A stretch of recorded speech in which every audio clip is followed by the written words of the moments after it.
Hey guys, how's it going? Welcome to another episode of Ferris Does Whatev. Gonna be playing more Earthbound today, because I am thoroughly enjoying this game. And also I've been enjoying just how chill my Sundays have been lately. This has been nice. Really quick hi to guys in the chat, Zokwar and SK Thess. By the way, SK Thess, really happy you enjoyed Thursday's stream. That was really fun for me to do.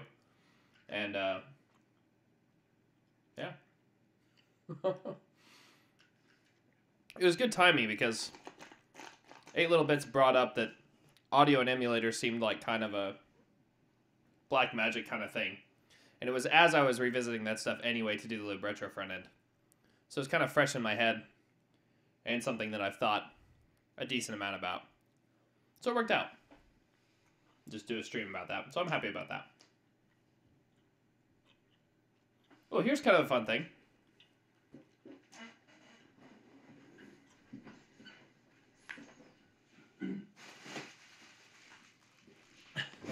There's big boxes behind me because I shipped a bunch of stuff out from the States when I was there this last time. This is just a big brick of video games.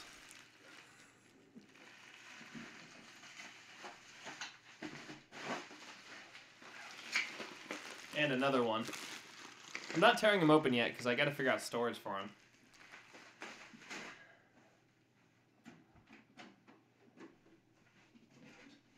But also, my C64 disk drive arrived. This thing was always in pretty good shape. I got it around 2010, but this was from someone who had taken pretty good care of it.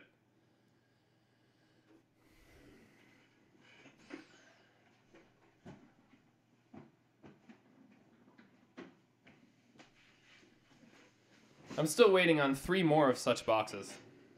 But, just thought I'd share. No, those games they're mostly... Super Nintendo, or Super Nintendo NES, PlayStation 2, and GameCube games. To be honest, I don't know. I can only see what's like on the outside of those bins.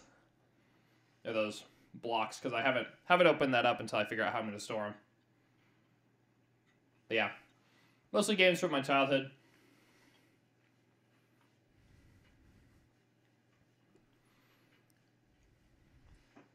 Our N64 stuff seems to have gone missing, though.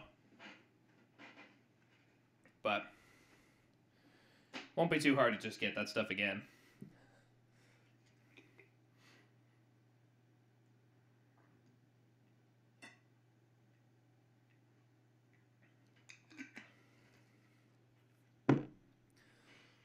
Loading up on sugar. Alright. So at the end of last week, I got to Tucson.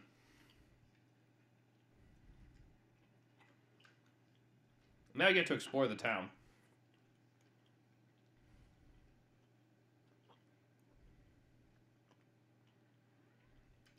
I'm going to go like straight out so I can kind of map this a little more effectively in my head. Because all I know... Oh, hey, there's a mole again.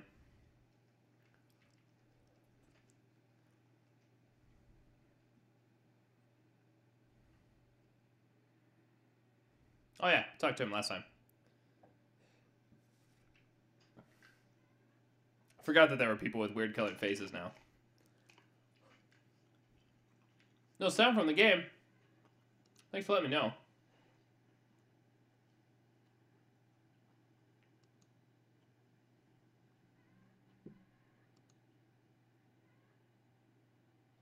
Oh, you're right. Ha! That should be better. It was actually taking my voice again from my webcam mic. Whoops.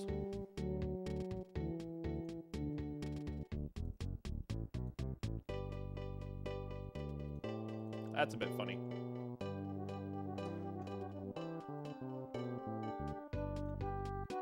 Alright. Cool.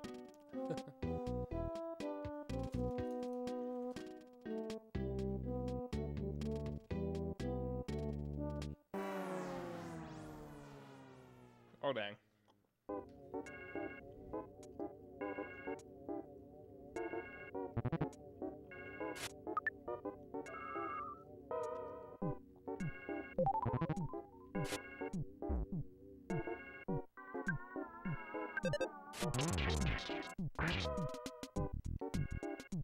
$146, nice.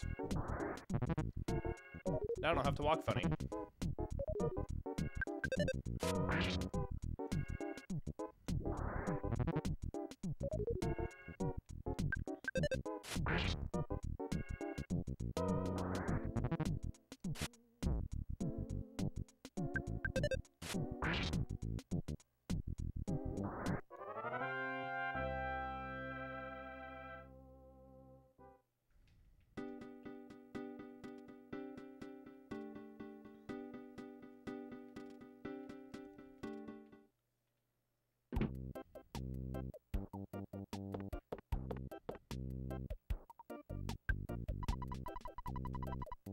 Happy, happy village.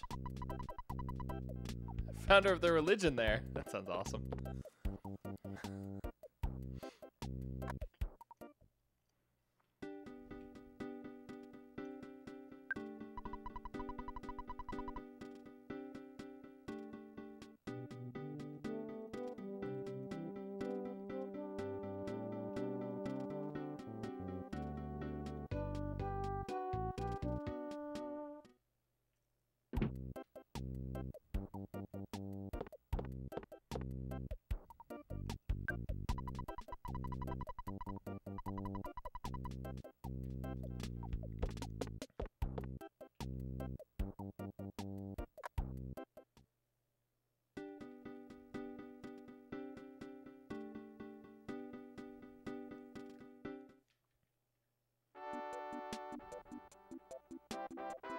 I really like the hospital music in this game. I mean, I like all the music in this game, but...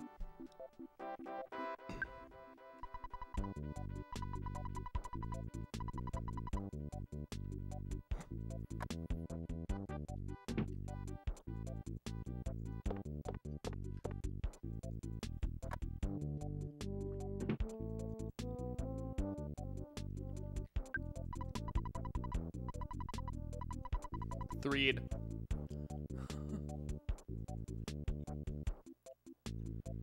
Oh, hi, Nick. Love you.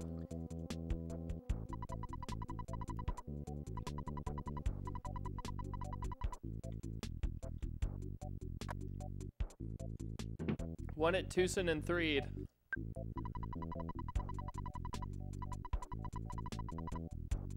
You're just legging the peaceful Rest Valley. Doesn't sound that peaceful. Happy happyism.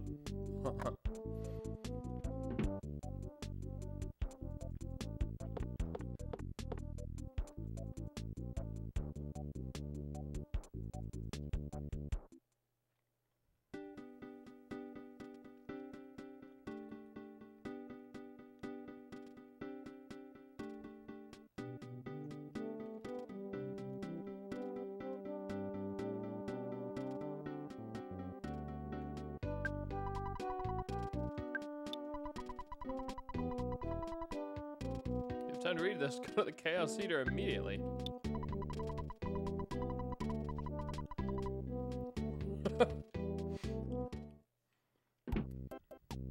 Where's the hint guy?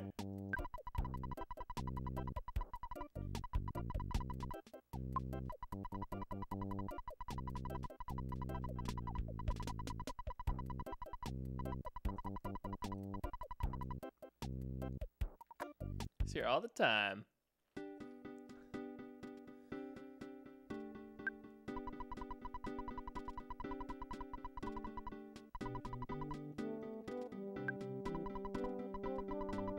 That's right, we are the Runaway Five.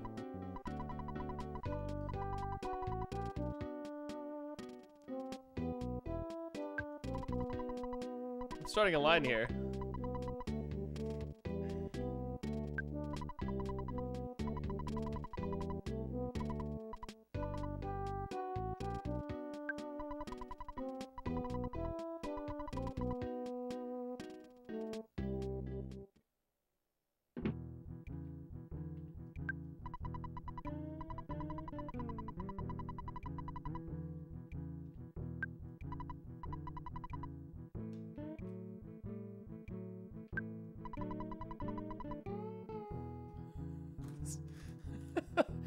Probably the best SNES blues I've ever heard.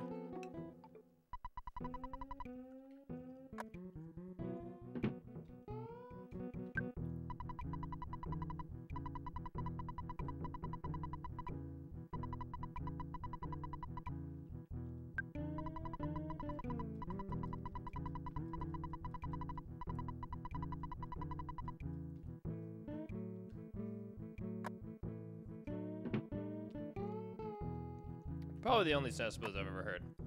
Unless like Plock had something. Plock had a fabulous soundtrack. It's very diverse. I like how there's two guys in the Runaway 5.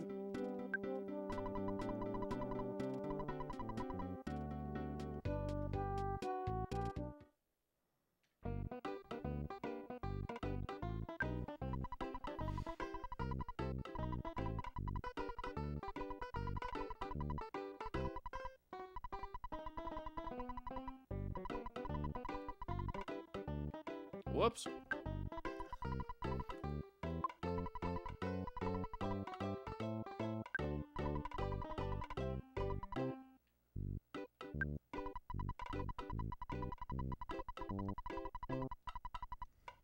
Hint, hint. It's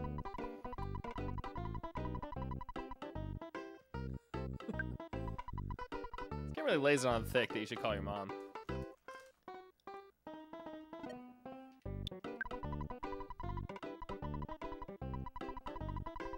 I don't know why I call her, because she always knows what I'm thinking.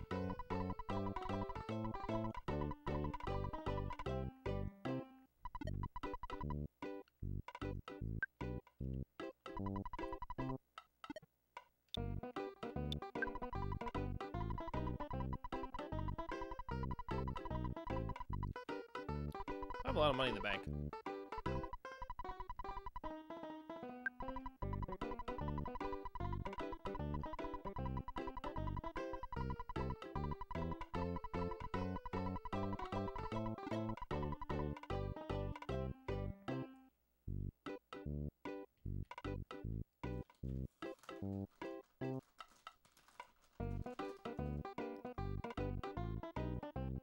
I should check that out as K-Test.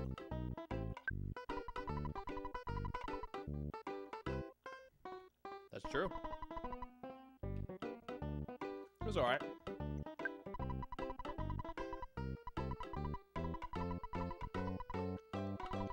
Orange Kid. Yeah. That's how you get popular with the girls. You just be groovy.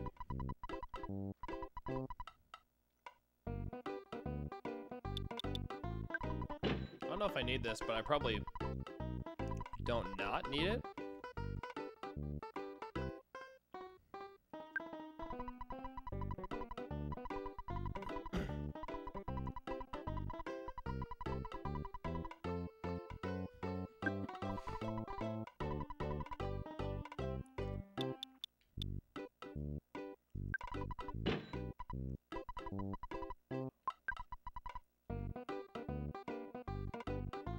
Skip sandwich must make your opponent skip turns sometimes.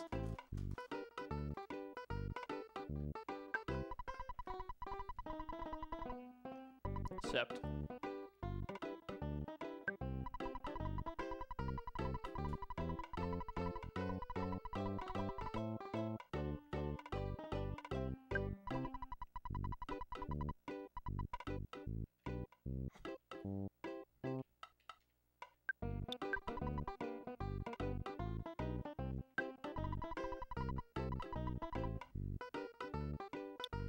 Oh.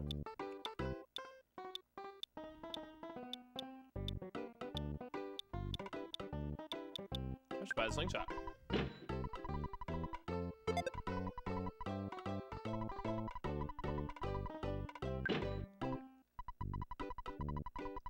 Nice.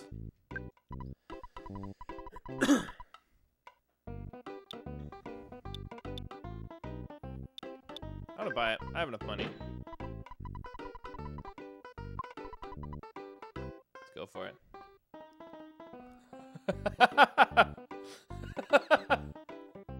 Oh, that just tickles me. That I'm dragging around a teddy bear.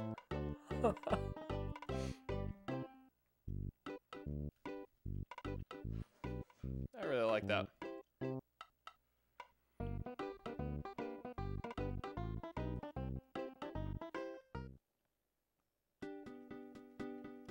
But what is Lords of Thunder? Let's get this.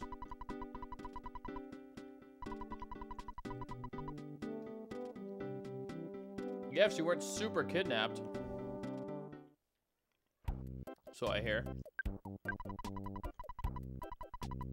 Puncture. Oh.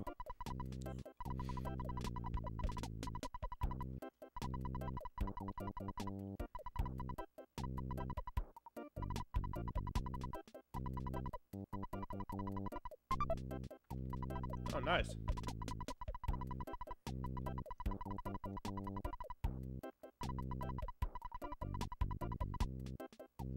Oh.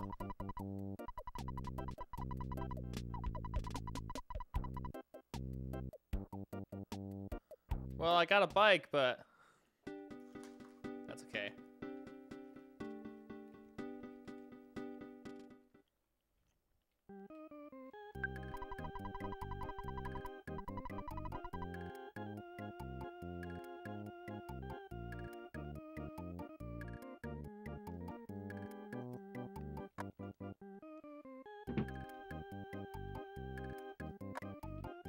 I already talked to that kid. He liked walking funny. Oh, and that guy gave me something.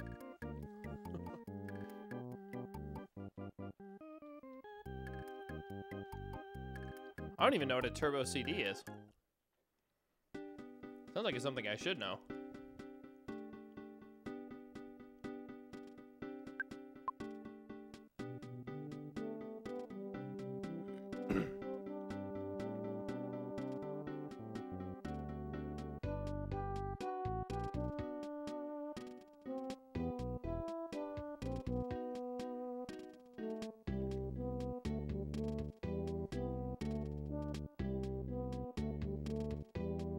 I think I might have gotten... Oh no, I'm good.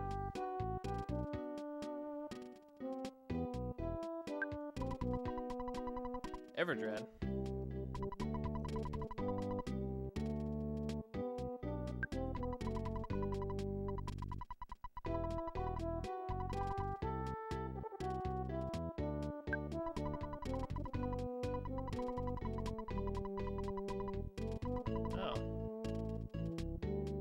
I don't think I want to buy anything with flies on it.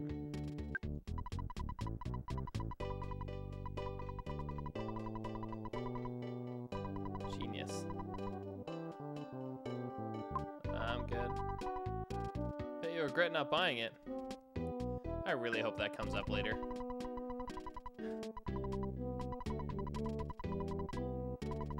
Oh. It's one of these things. Alright, we'll do it.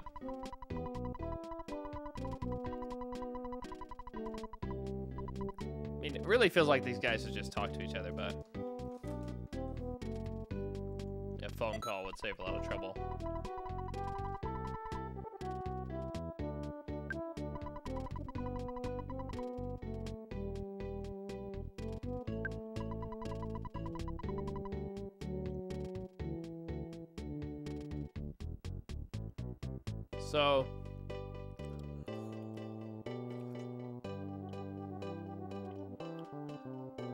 So I bought it, but now this guy doesn't seem to want it.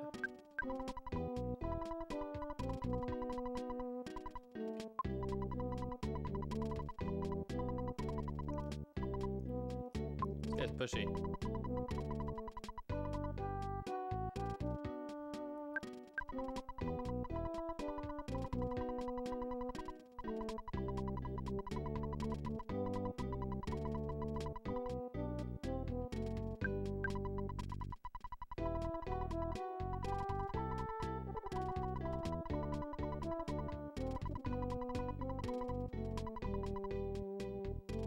Oh no. Decisions.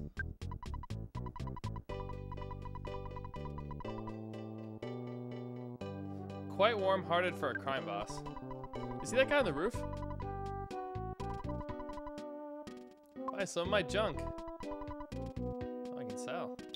would I sell him the for sale sign? Oh.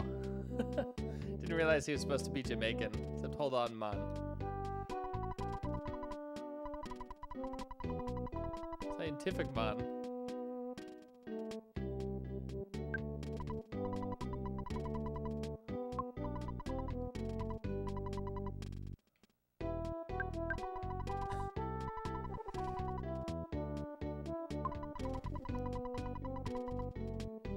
Got any bananas? I'll be right here selling them.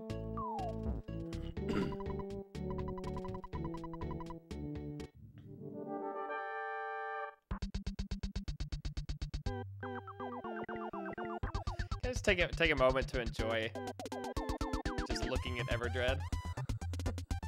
Yeah, apparently the teddy bear will help in battle. I don't know how though, but I bought it because they told me that.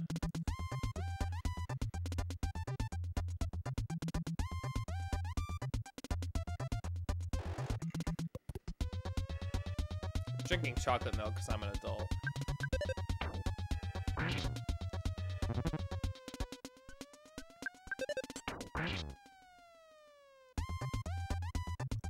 I had to steal something.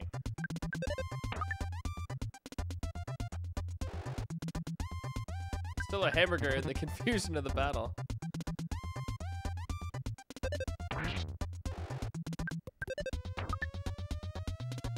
So he steals and he bites, is what Everdread does.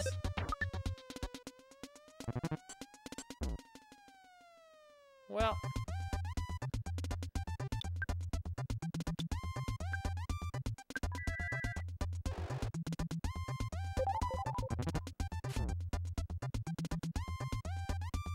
So if nothing else, it seems that it's an attack target for the enemies, which is definitely helpful.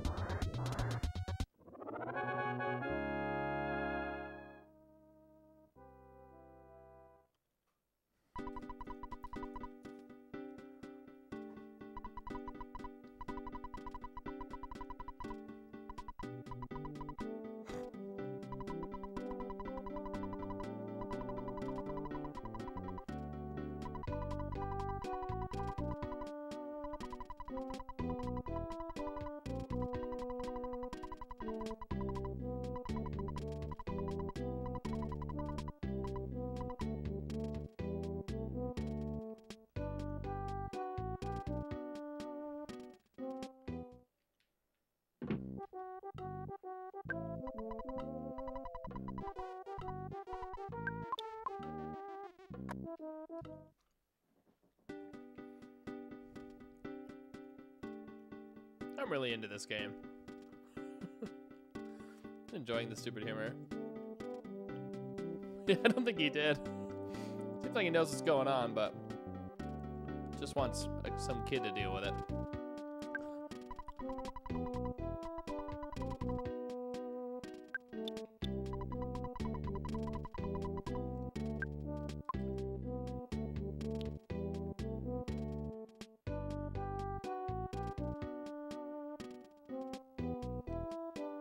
Polestar.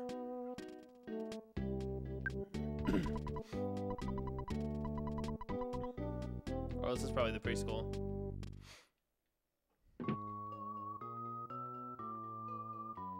What dark music for preschool.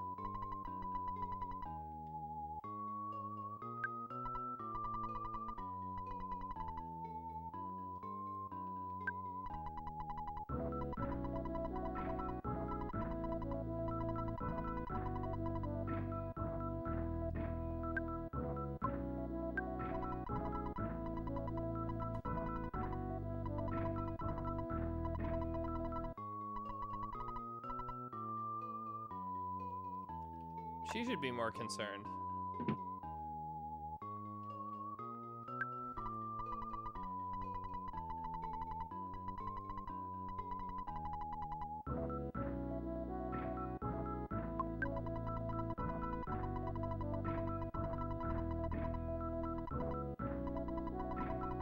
Aha! I will save the world!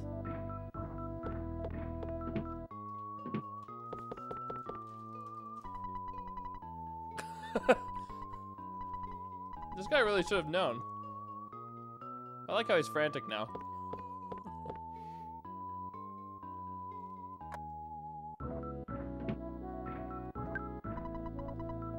I'm talking to the present.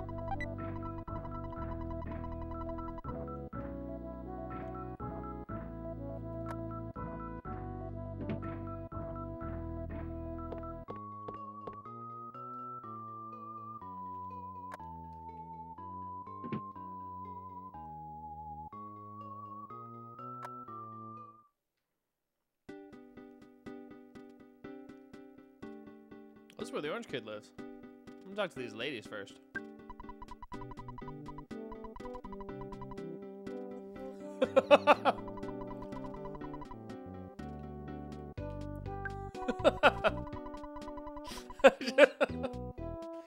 That's really like how dumb it is that the apple kid's super cool, but the orange kid's super cool, but the apple kid is just a dweeb.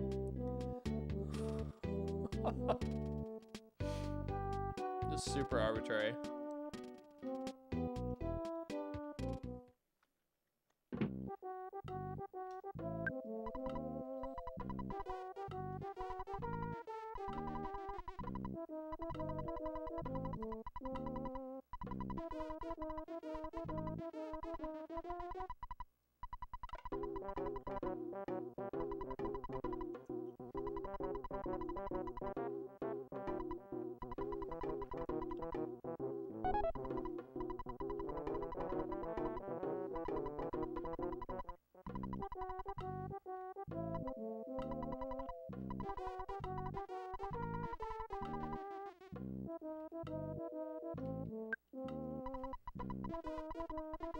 Yeah, let me throw away my stuff.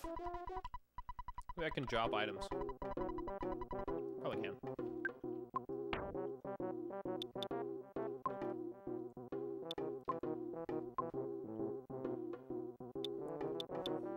The stupid for sale sign.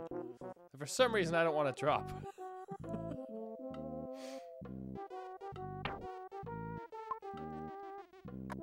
I'll come back here. I'll talk to the apple kid.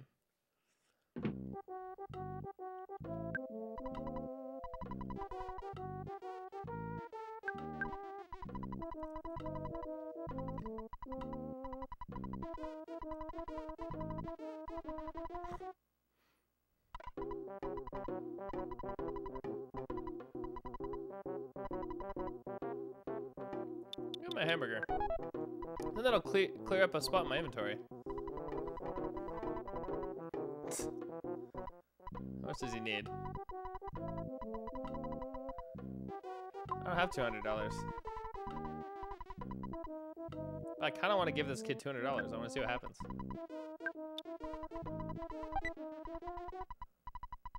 I'm gonna take a broken machine.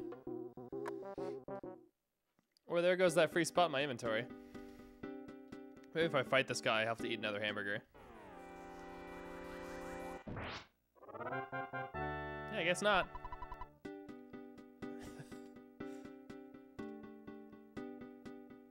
Alright. I want to go back to the little park up there. I also want to read this sign.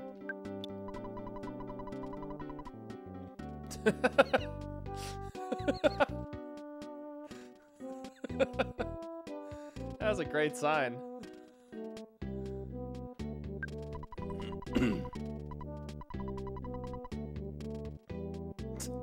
Didn't help me.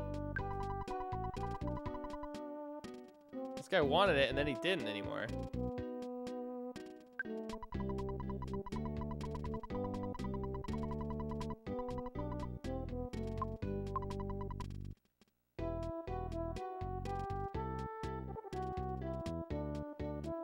Get some money. I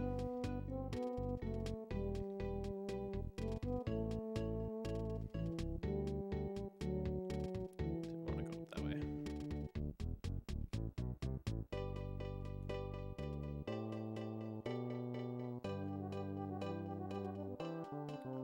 Doggy.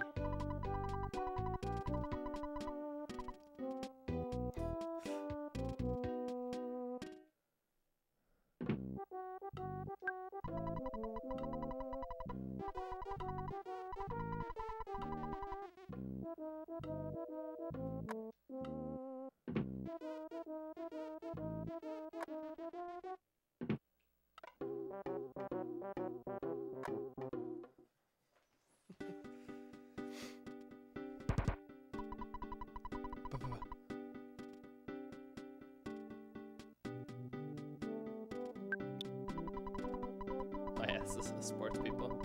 Tucson Athletic Committee, that's who it was. Did I go in here yet? Yeah, it's the hint guy. Hey, Metal Voids.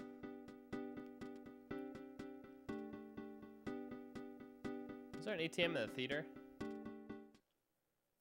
I remember. No.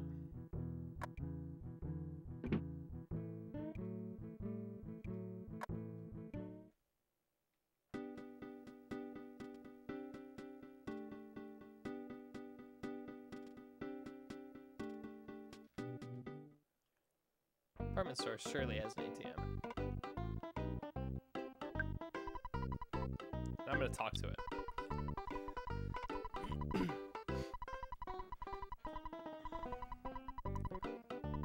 About to make it rain.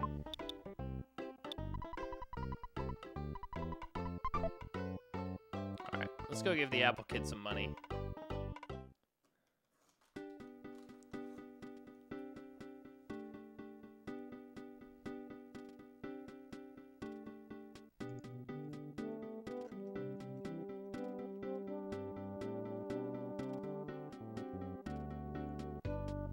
I really want to get to that cat up on that roof.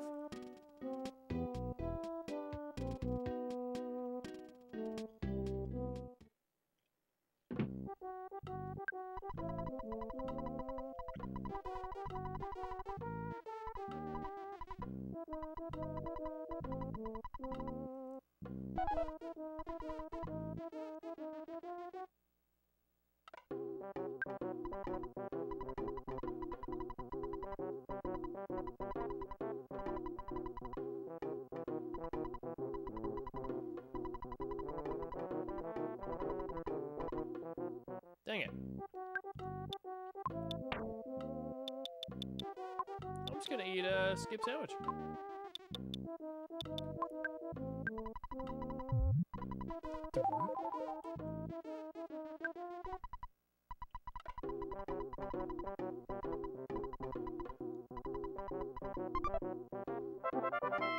Please take it and say nothing.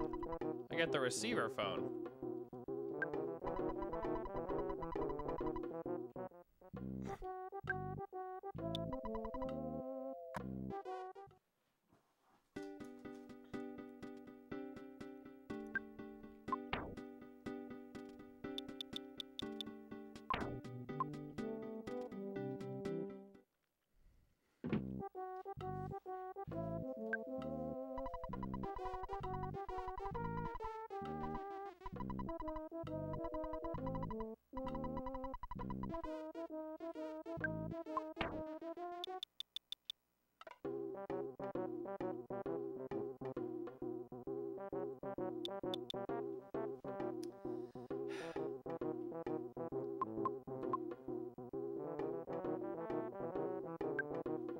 Let's use a hamburger to see what happens. I want his super orange machine. I don't want to get rid of my other stuff. Although I guess I should use that snail thing, huh? Probably would have been better. Hey, agent. Did I talk to these guys?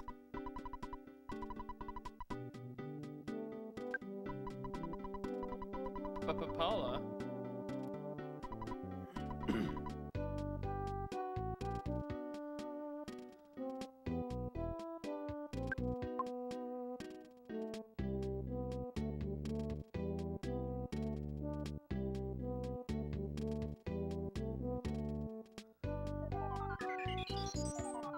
Fudai.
I want to give my for sale sign, and I'll give my broken machine.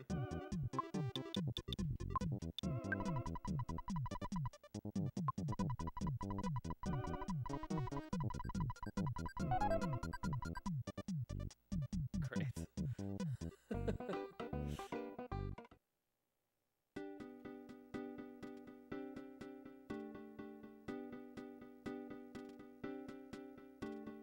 What do you mean white characters in Japanese games are white?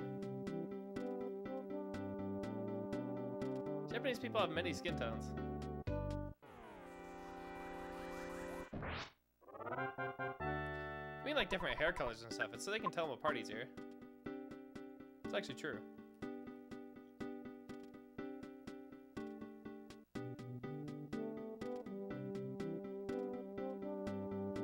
Pizza!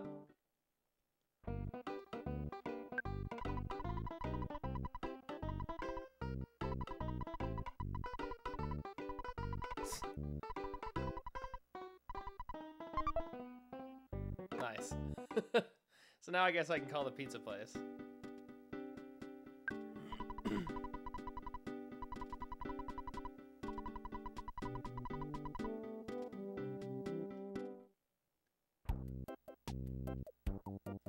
I don't play that many games. At least I don't stream games very often, but I really like Mirror's Edge. I really like the latest Doom. I really like Mario Odyssey.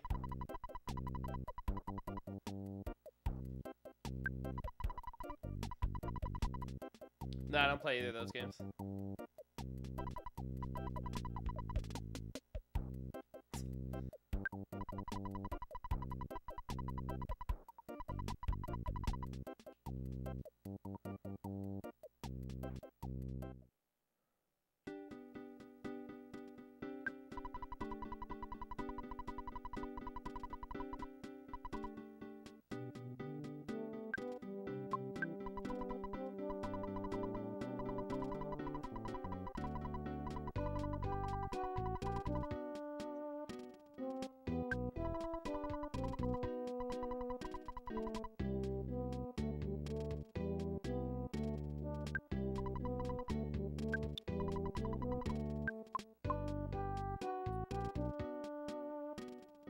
I should save.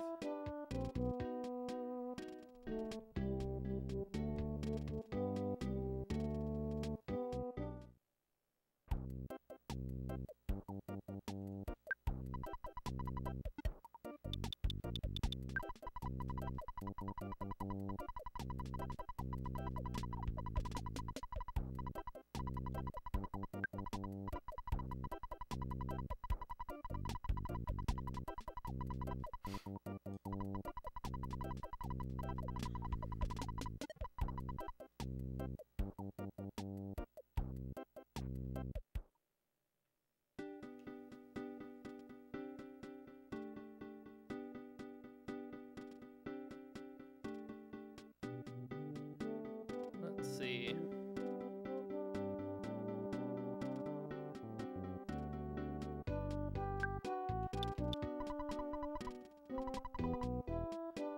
Proceed through cave.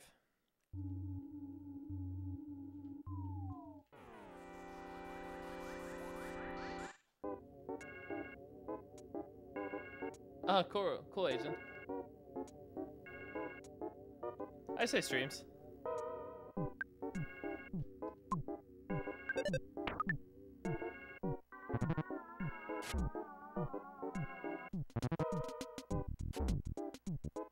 I want to attack the mushroom so I don't get spored.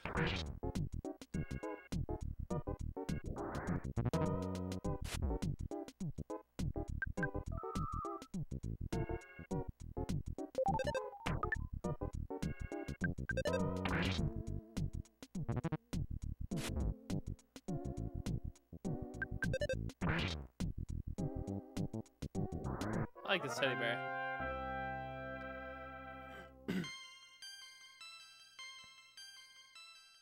Oh, no, oh baby that time.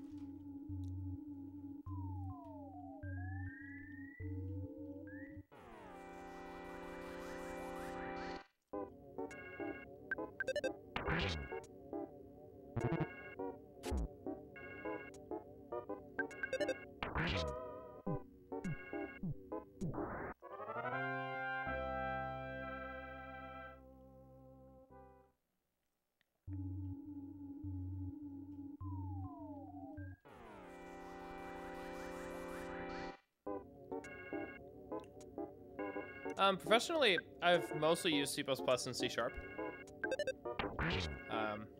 It might be that I'll be able to use some F# in the near future. But, never use Haskell professionally. I rarely use Haskell, generally, actually.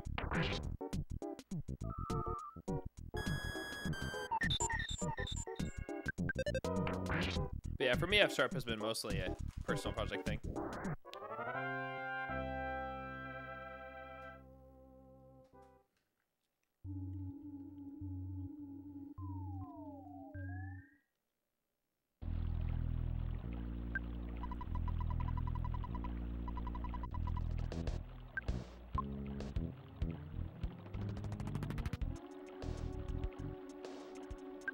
I like this music a lot.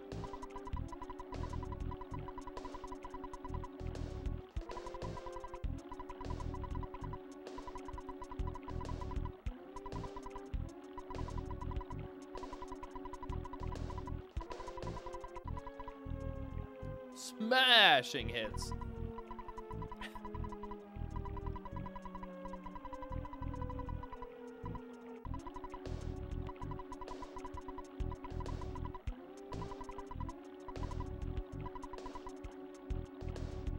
Nice. Oh, I don't mind Agent. No, I never used Go.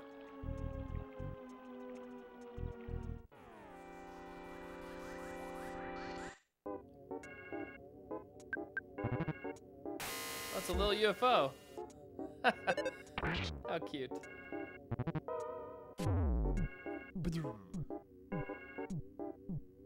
Tabor became a pile of fluff. Oh, rats. Nighttime stuffiness. I caught a cold. Net sneeze. Received 4 HP of damage.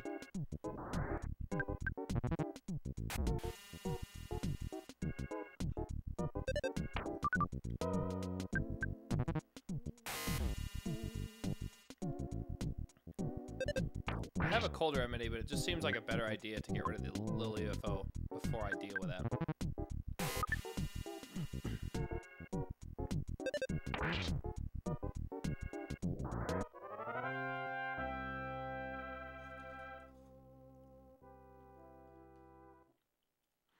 Now, normally, actually, on Sundays, I do demo scene stuff.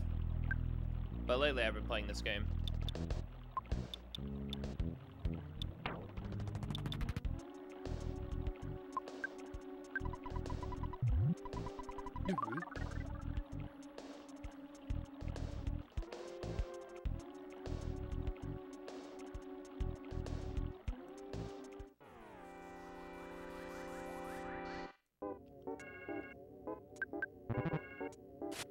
I actually should totally eat something or something.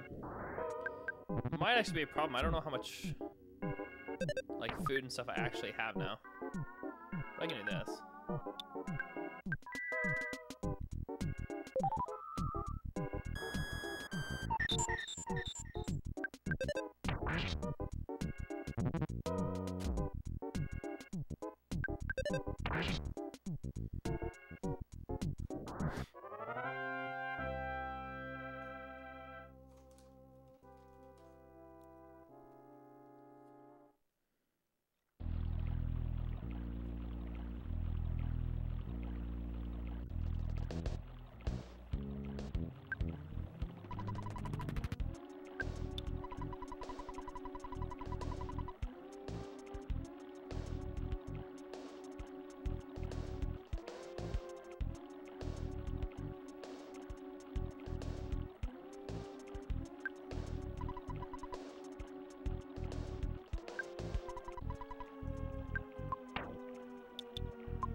Oh, that's what the support mode does. Hey, Dan Colin. Yeah, I played it a ton in the 90s, and then forgot all of it, and started playing it a couple weeks ago.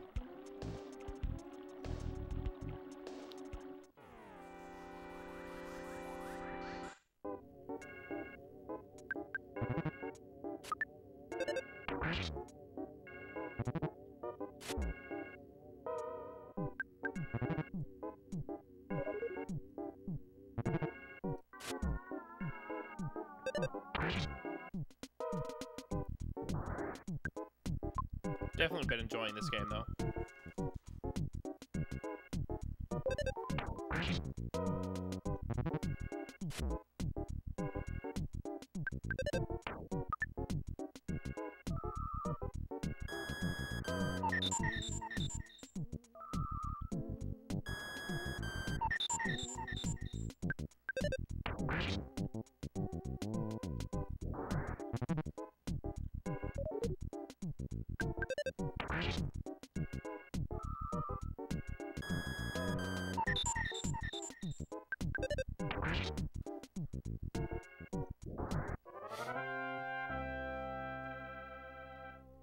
Game was definitely more difficult than I expected, in terms of having to grind more than I thought and stuff, but it's been fun.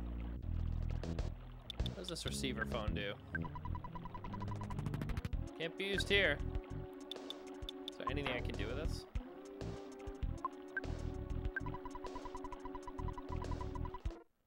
No, probably not.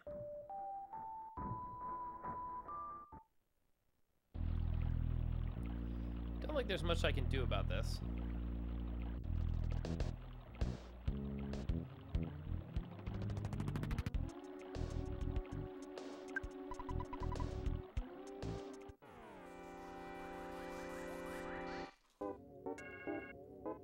I'm not from Norway, but I've lived here for almost 7 years. I moved here to work with a startup, then called Outtracks, but it's now called Fuse. I've worked at the same place for those 7 years.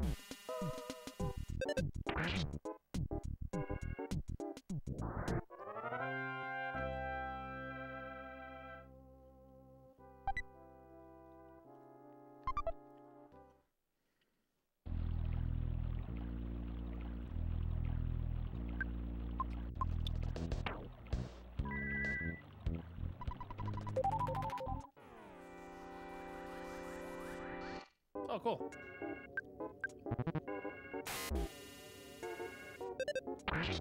I've never been to Poland, but especially when I do more Amiga stuff, I want to go to some Polish demo parties. Yeah, I'm originally from the US.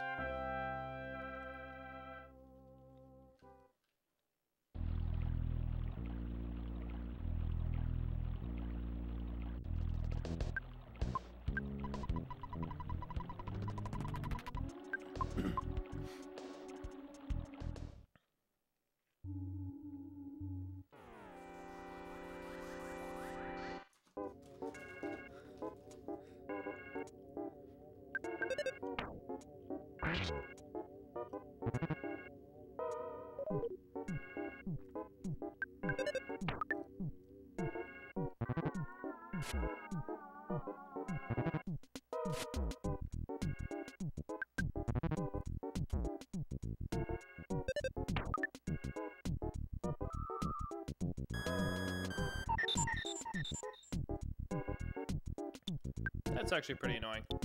Let's do Cyrock and Alpha.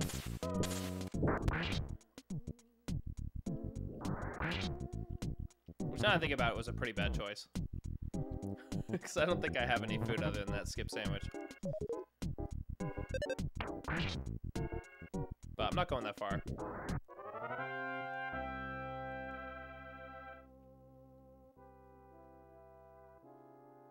Oh, really, Dan Cullen? That's awesome. You should share a link. I'd love to have a look at that. I'm actually surprised that exists. But not surprised that it's Japanese.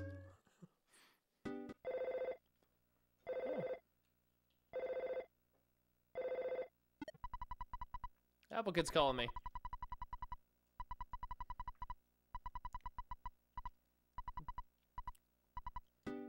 Awesome. No. Okay, this actually might be really bad.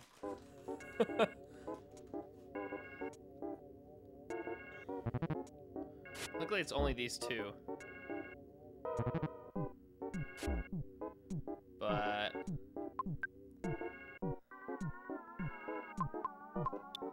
the skip sandwich. This is not good. This is not good at all. Can I run away? Yeah! Go, go, go, go, go, go. Go, go, go, go, go. Ah, butterfly!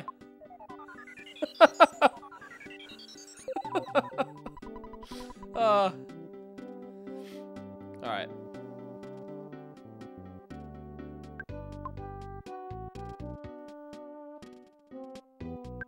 Okay, I survived. I just need to get this bus off now.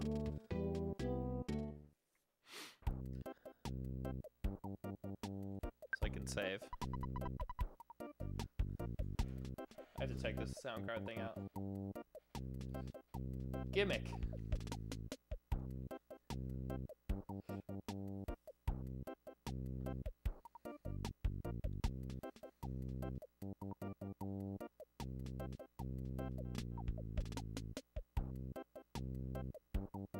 Oh, that's really cool.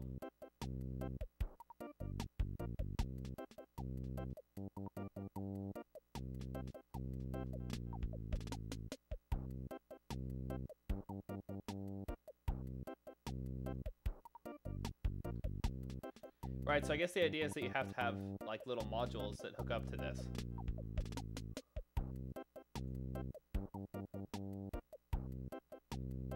That's cool.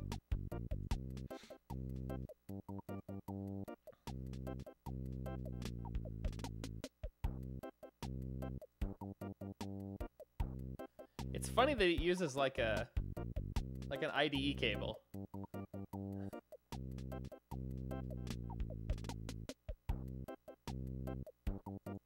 It's also super weird to see those the SMP and the SDSP chips on a different board. I bet that's a really cheap connector though. That's probably why they're doing that.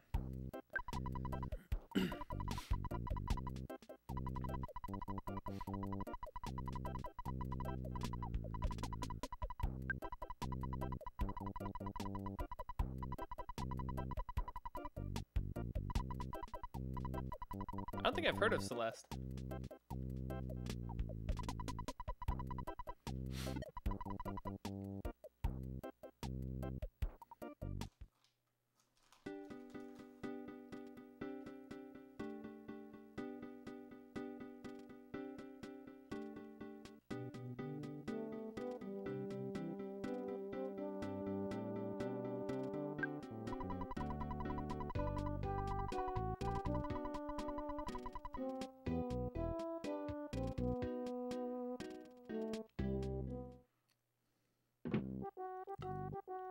The mouse is gone.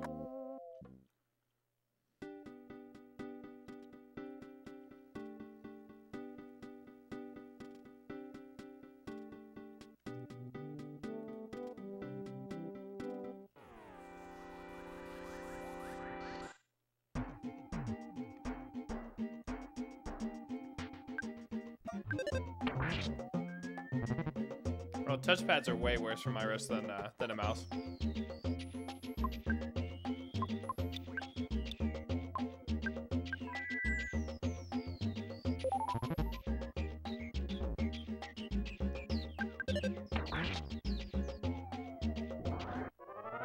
Now, the problems I used to have with my wrist is mostly just actually bad posture and just not really taking care of, like, sitting right or taking care of my elbows. It's actually mostly gone away. Comes back if I just kind of stop thinking about it. Sit weird and stuff. Okay, where's the Apple Kid?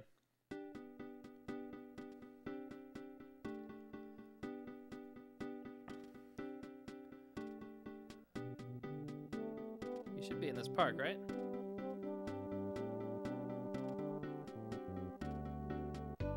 It's where Orange Kid said he'd be. Oh, he's over here. There's his mouse.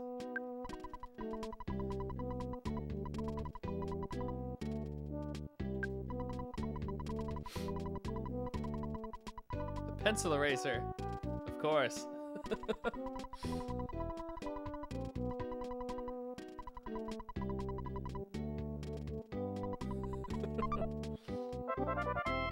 Nice.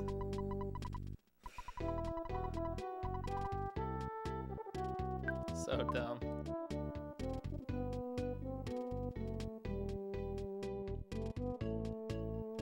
Alright, I need to buy some more food and stuff.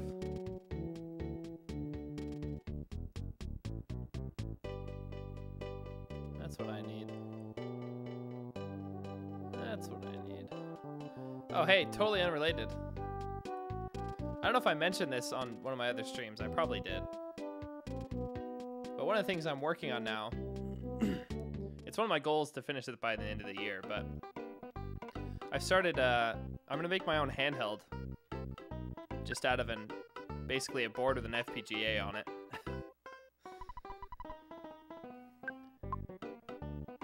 It's just for me to experiment with a couple different kinds of hardware designs and stuff. And I thought of a name for it today and started on the GPU, but right now it just generates a pattern and I don't have any output for it, so I don't know if it actually works. But I'm calling it the Bintendo because it belongs in the bin.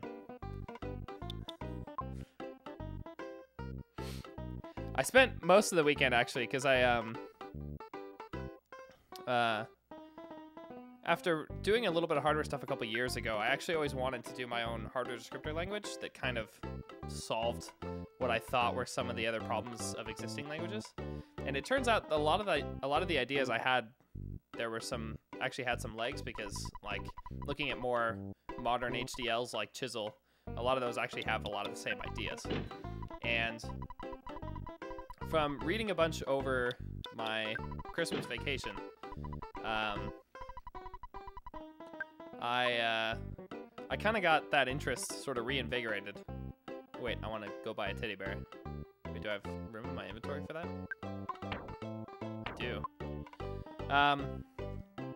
I started looking into that stuff, but before I dove in too much to that, like I got some basic stuff working in that direction just for fun, but before I started diving too much into that, I also looked at sort of other things that could do, like translate Verilog to a simulator on my local machine. And of course, there's something called Verilator, which translates Verilog into a C simulator, or C++ simulator, which is basically exactly like one of the features that I wanted to have in my compiler. And so I've been trying Verilog in the past week, or Verilator I've been trying in the past week.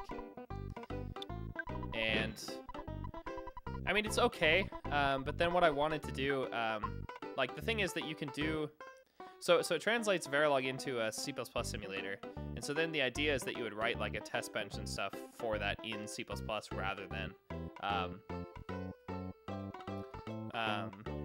rather than just with like Verilog test bench style, which is very helpful because you can also add other simulators to it. Like you can simulate some of the other hardware that normally wouldn't be available to you if you're just testing with regular FPGA stuff.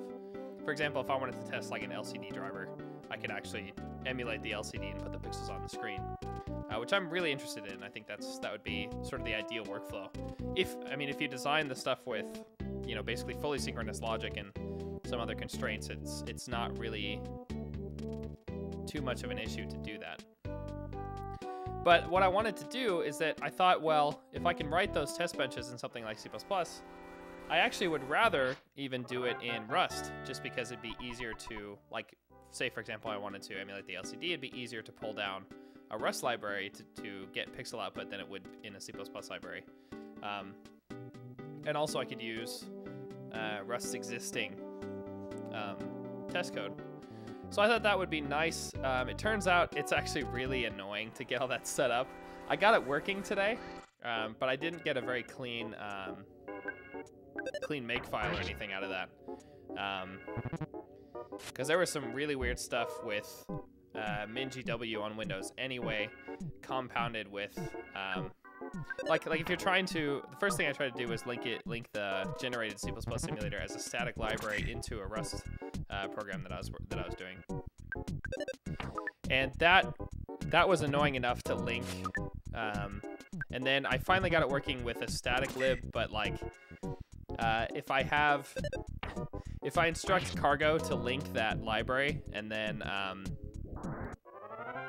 then it ends up looking for the library name.dll when it links and it builds the binary. But then when you run the binary, it actually looks for lib, you know, the name of the library.so, like Unix style. So there were really annoying things like that. So I've kind of decided I'm just going to continue in C++ for now. I was just so annoyed with that. Wait, where am I going? Am I going the right way? I'm not. I'm going to 3. I don't want to go to 3 yet. Anyway, so that was kind of a rabbit hole. So I didn't make that much progress yet, but... No, I haven't selected which FPGA I'm going to use. So I have a board. I have a dev board for a Max 10 FPGA, which is... I want something a little more beefy. I'm going to go to the hotel and save before I move on. But yeah, I want something a little more beefy, and part of the reason I want to do that is that a few years ago I wanted to do that. Also, you know, make my own handheld just for the experience, mostly in like board design and board bring up, because those are the things that I knew about the least. So at that point, I wanted to do like an off-the-shelf SoC that was fairly modern, and then build a system around that. So a lot of it would be, you know, board design and iteration, excuse me, and Linux bring up. But now I'm a little more interested in doing it from, you know, to play with different kinds of hardware designs and stuff. So I want something a little more beefy.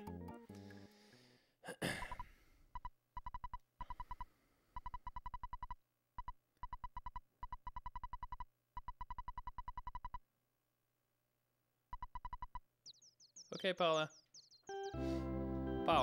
in Finland.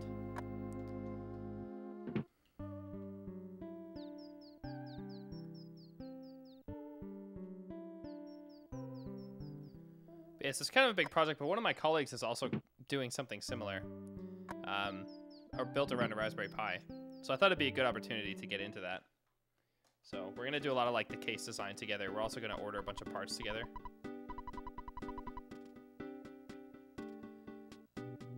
Like we're gonna order a bunch of joysticks and just like random things from SparkFun and Adafruit just to try what they're like different form factors and stuff. So yeah, so it should be more motivating to do my stuff while he's doing that than otherwise.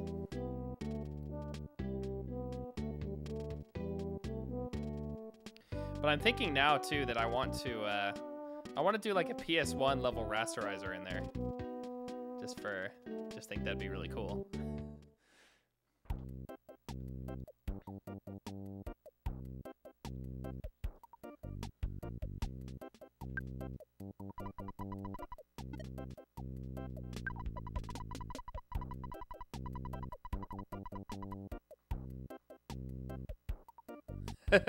I'm totally gonna do it without subpixels first, because I actually really like that look.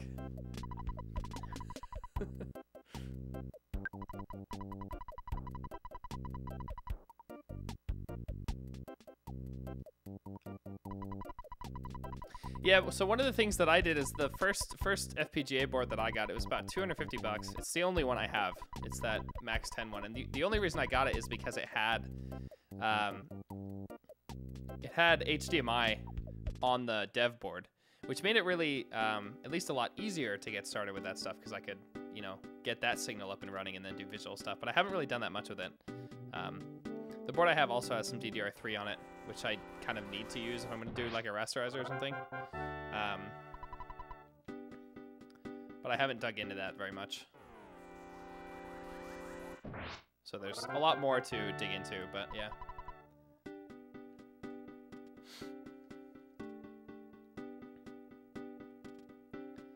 But yeah, I'm going to be looking for something more beefy. I got to shop around a bit though. And so what I'll probably do is I'll probably order a dev board for a kind of chip that I'm looking into getting. And if I can basically get that to do what I need it to do, then I'm going to design a board around it. Which is relatively straightforward, because a lot of these FPGA dev kits, they come with schematics. The idea is that you would just like take the parts of the schematic that you used, or the schematics for the parts of the board that you actually used when experimenting with it, and then transfer those designs to a new board. So I think it should be relatively straightforward, but I've never done it before, so we're going to find out if that's a really bad idea or not.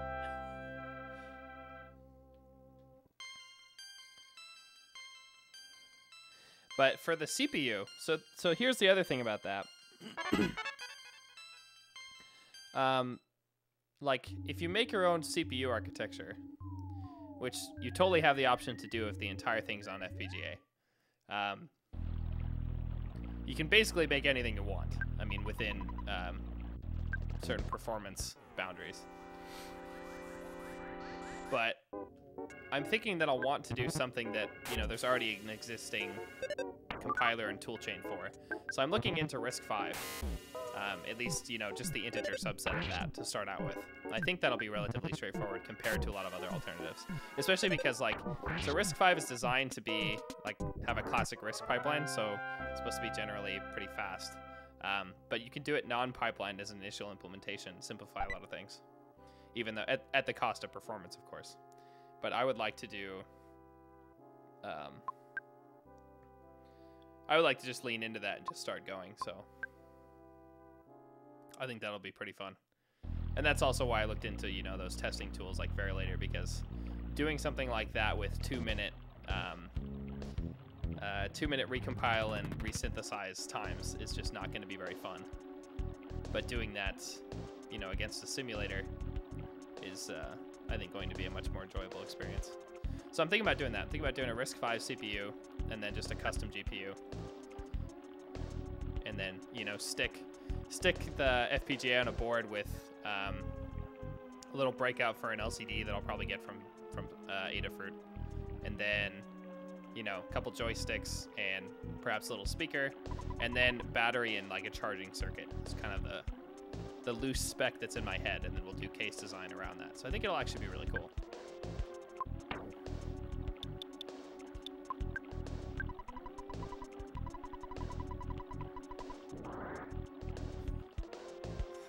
It's a great item. Pencil eraser. So does Rust target RISC-V yet? Because I was hoping that I could find an architecture that Rust had support for, but I didn't check that it actually has RISC-V yet. I would hope it does. Oh, it's this guy.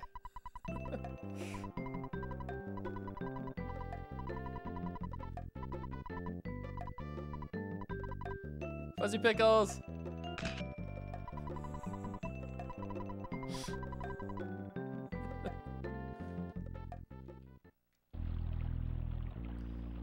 Yeah, I guess someone has a fork of Rust that'll do that.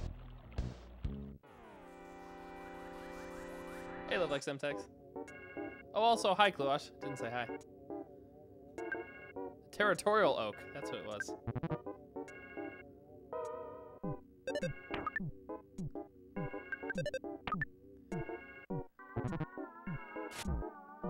You know, I have a slingshot and I'm trying to hit a tree. I don't know how the hell I'm missing.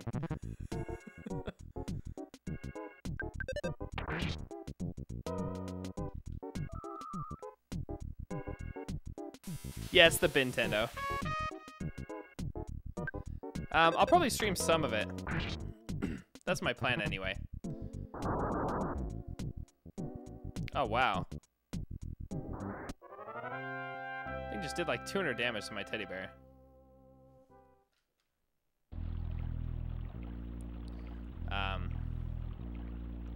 Yeah, I'll definitely be streaming some of that.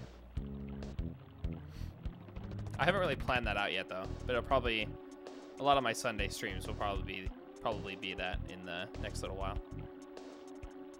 Hey, Wister Toe.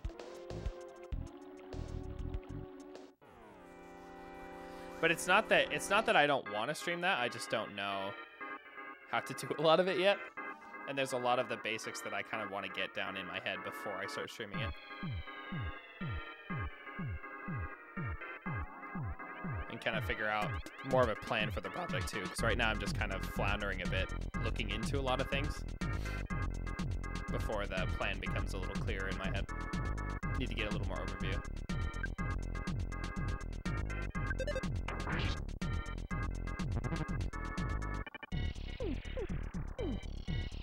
Tried to get my teddy bear a cold.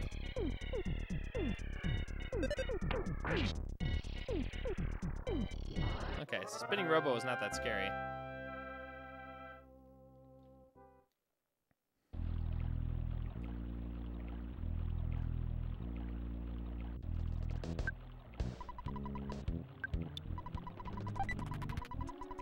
try him.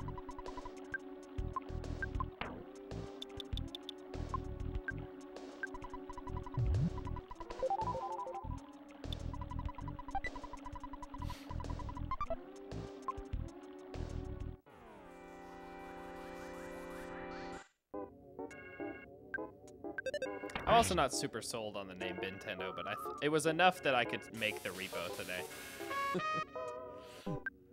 It's private for now, but there's no real reason it needs to be. So I'll probably open that up pretty quick.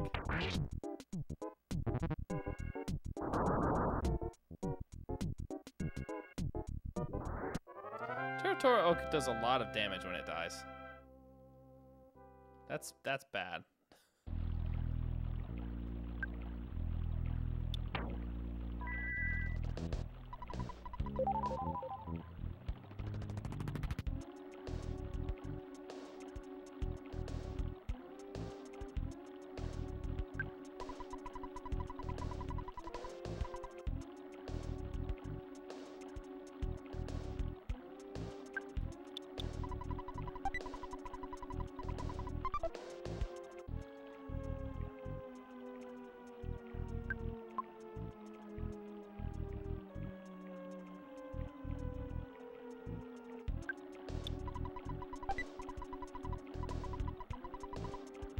That seems like a nice thing to have.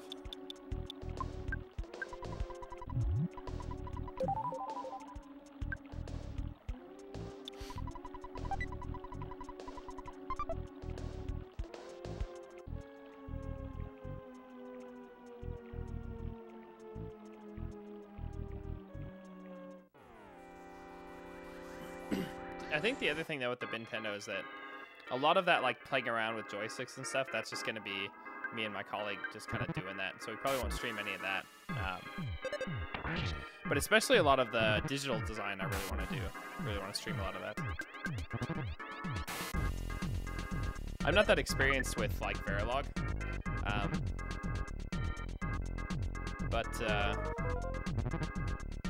I'm basically just going to be using it to process style anyway, so that stuff's relatively straightforward.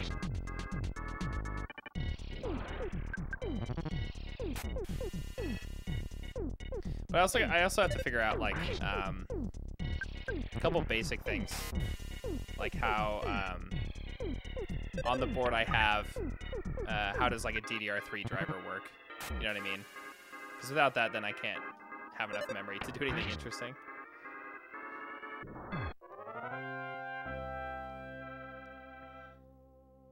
So there's some more of that I still have to figure out, and how the pieces of the project are going to fit together.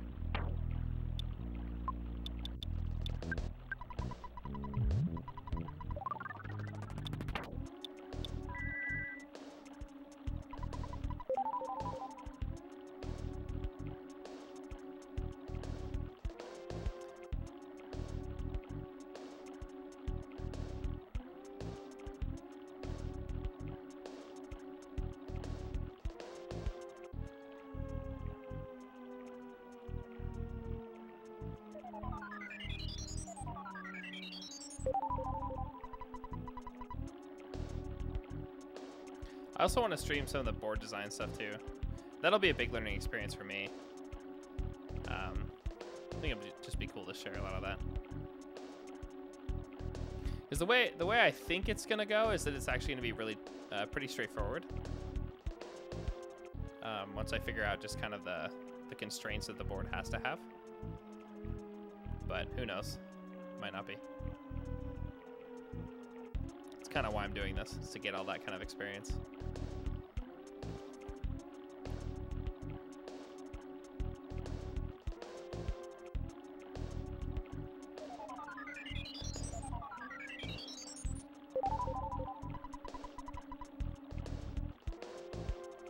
Yeah, I'll definitely at least do streams like that where it's like, here's, you know, if it works, here's what we used and why it works.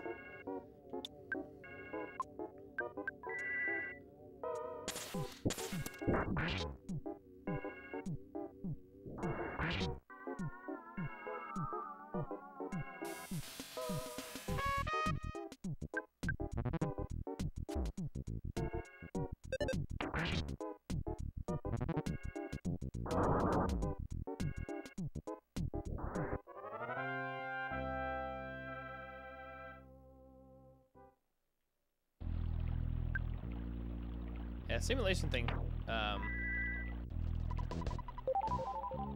will be really cool to show, I think.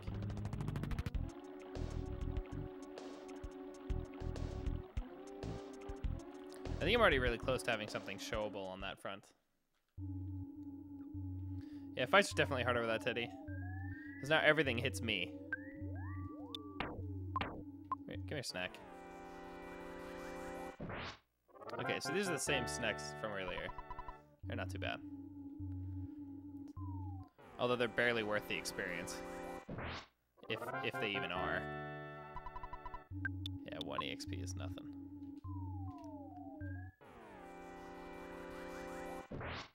But yeah, the thing is that I want to figure out, like, I do want some kind of regression testing on there, on the hardware.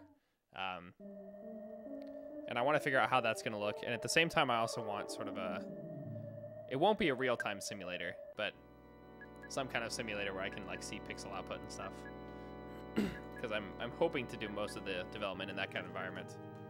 And there's a third kind of simulation, which is where you do, like, sub-cycle accurate simulation. And I've done that before with Icarus Verilog, but it was very, very slow, like slower than it should have been. So I want to figure out some more details there too. But I'd be more than happy to share all that stuff on some streams.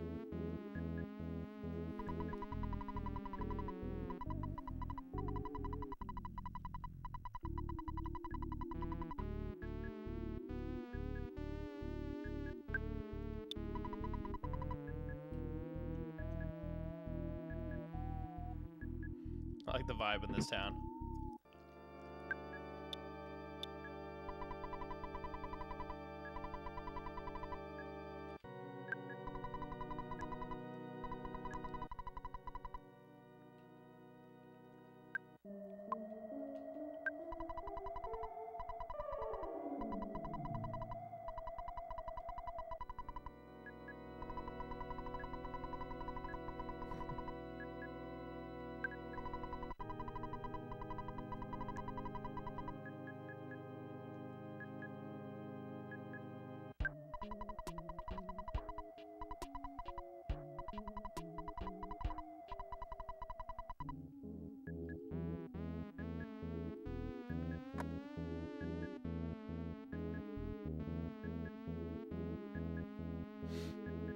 So the only thing I know I wanted to have sound, but I'll probably just do some kind of DAC and some basic audio amplifier or something. I might try to find some off the shelf components to do that. As long as I can do digital out from the FPGA, like if I can do stereo 16-bit output digitally from there, and then use some off-the-shelf stuff for the amplifier. I don't know if I want a speaker or a headphone thing on there or whatever. But yeah.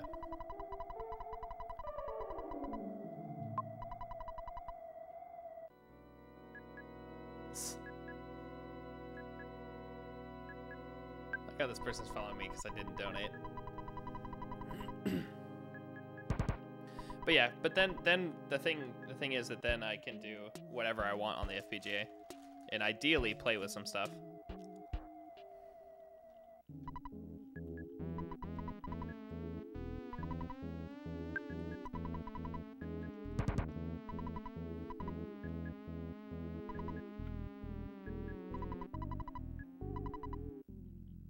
Huh.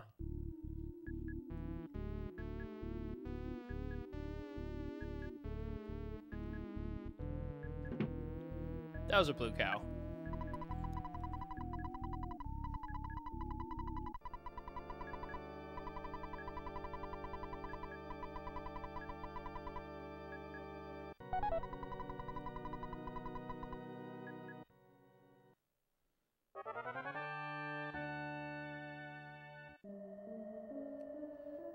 Yeah, Elf2 stuff was really cool. But he just did that on a microcontroller, as far as I understand.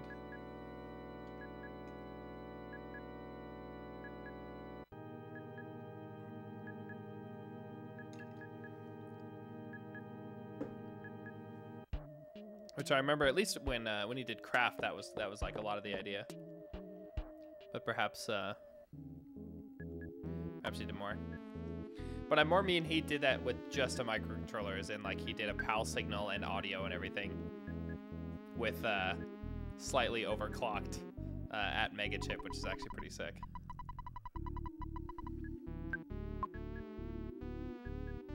So this cow's totally into this cult.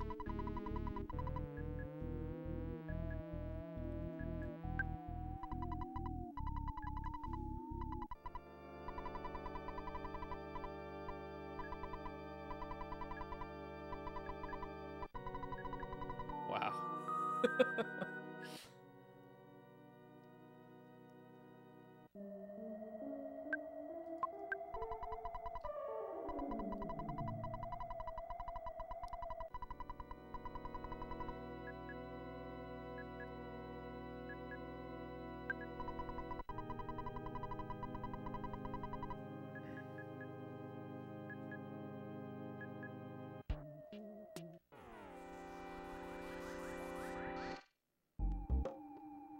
The insane cultist trapped me.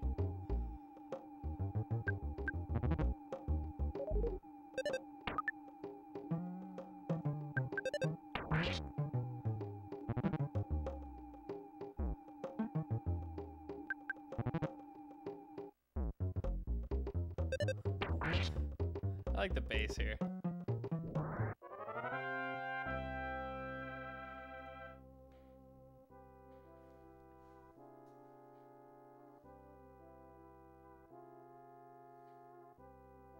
Oh, I don't think I've seen this parallelogram thing.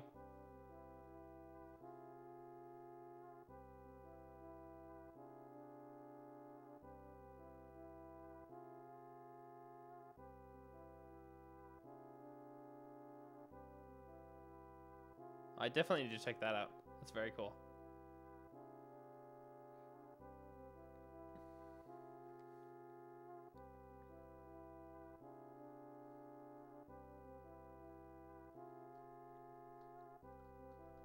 Yeah, I'm definitely gonna check this out more.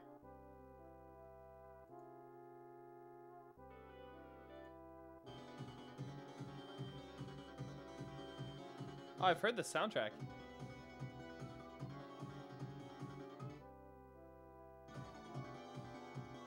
Awesome. Yeah, I'm definitely gonna check that more out. That looks really cool.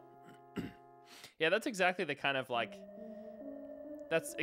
platform I want to build, where I can just throw bits like that together.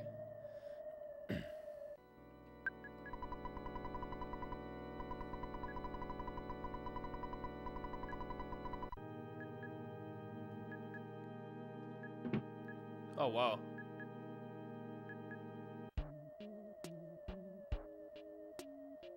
Hey, John Hunter. Oops, I didn't mean to leave.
Ruh-roh.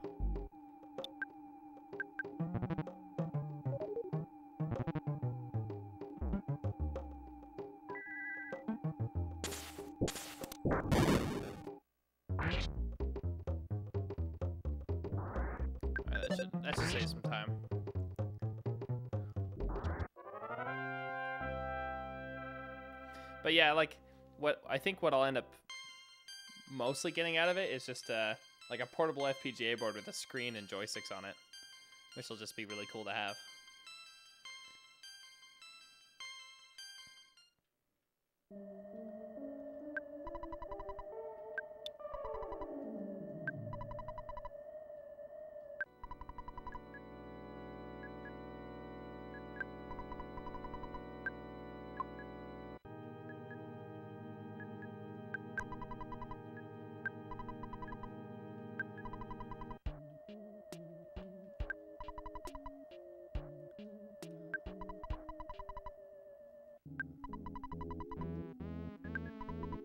Someone talking to that guy, apparently.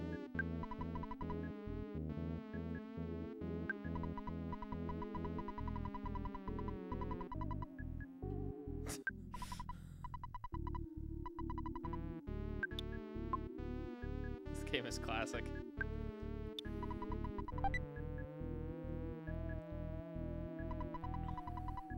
Yeah, I'll especially be interested in looking at some of the code he did. He said it was in VHDL, or was it in Verilog? Verilog.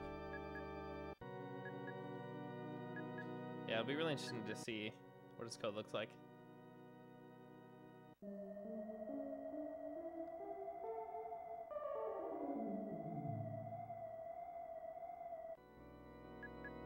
So cool.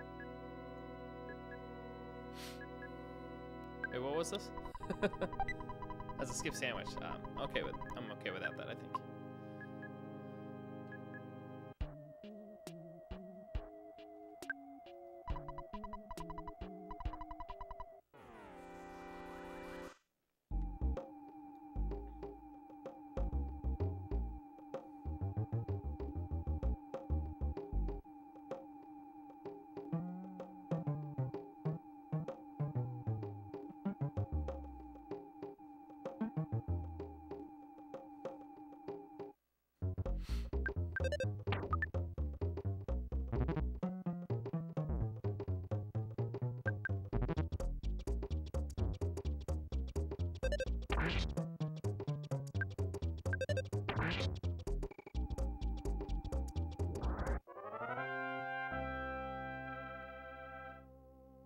Yeah, that's a really cool sound chip. I definitely like the idea of his little blitter there. I just read a couple sentences on that. That he had like 10 shader cores in there and stuff.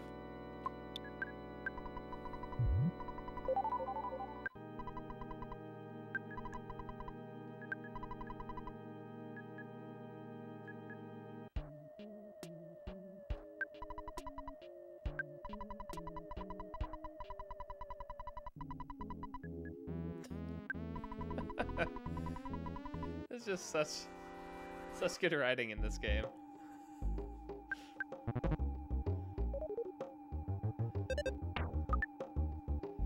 Alright, we're doing this again.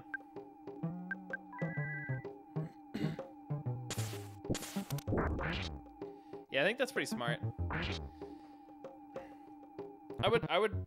I mean, the nice thing about having an FPGA board is you can change the design later, but for the initial design, I'm mostly thinking that I want to do as little as I can to get up to supporting C, and I think the RISC-V is a good avenue for that. But I need to look into what kind of tool chains are already out there for that. I mean, just going to the RISC-V site, it looks like there's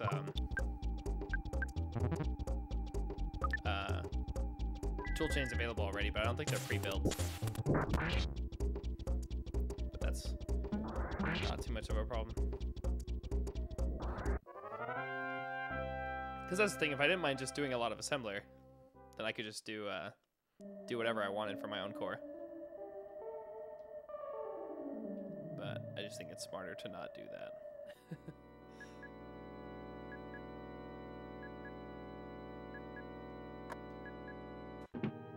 No, that's okay, Daniel Cullen. I don't mind hanging out.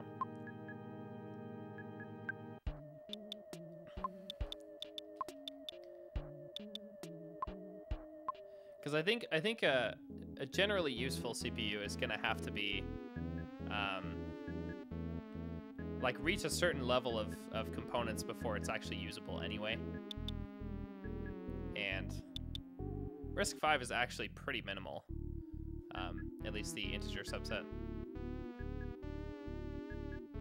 And I would definitely go for a simplified risk design anyway, just to make it simpler, so.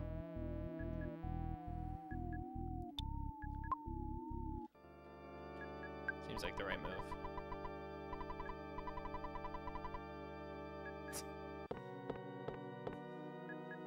Oh, wow.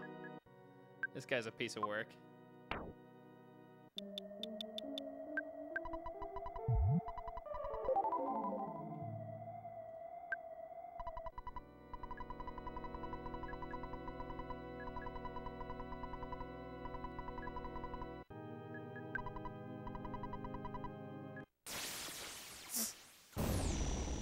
Oh, hero.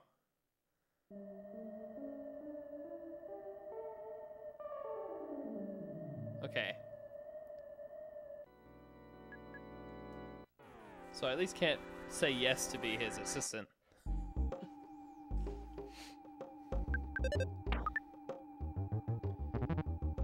Yeah, and so I think risk makes sense generally, and risk 5 in particular, because like compared to something like MIPS, like a simpler implementation of MIPS would be non-pipelined, at least for like just to put it together. For someone like me who hasn't built that in hardware before, but like MIPS has delay slots that are kind of a consequence of how the pipelining works, and like supporting the thing with the delay slots, it seems like more work than just finding an architecture that doesn't have those kind of issues. ARM apparently has some of those issues as well.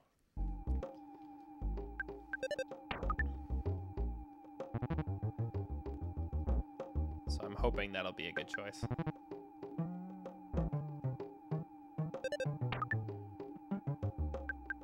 And I don't want to do like 6502 or something. I thought if I said yes that he would, I could trick him. But he wasn't as dumb as he looked.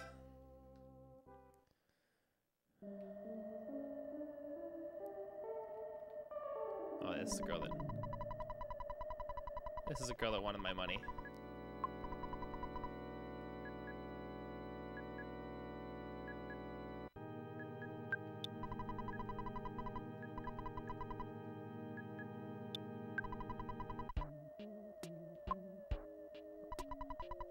I didn't see how much it was. Let's see if I can buy something more substantial.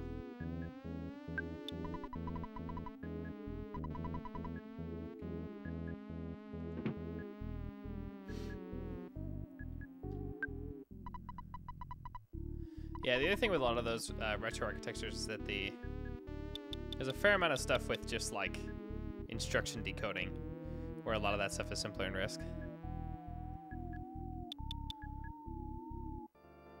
So I'm gonna go for that. I think I'm actually gonna buy this lucky sandwich.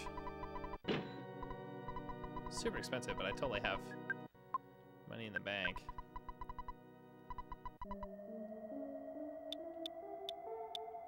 I'll buy a bunch of this stuff too.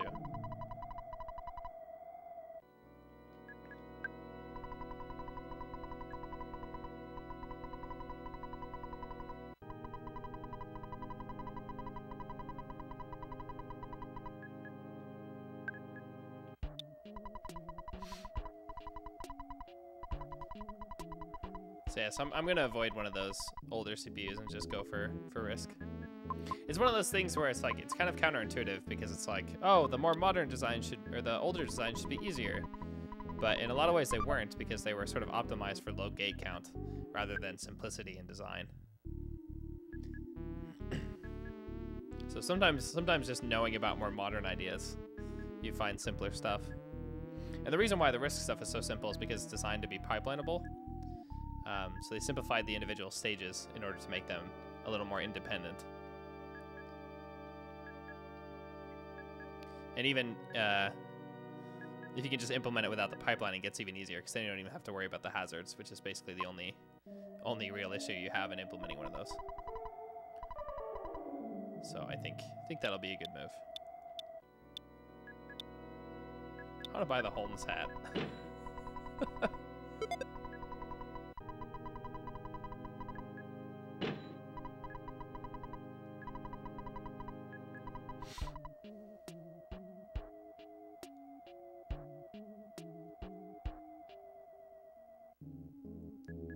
Oh, I've seen Open Course. They've got some cool stuff on there.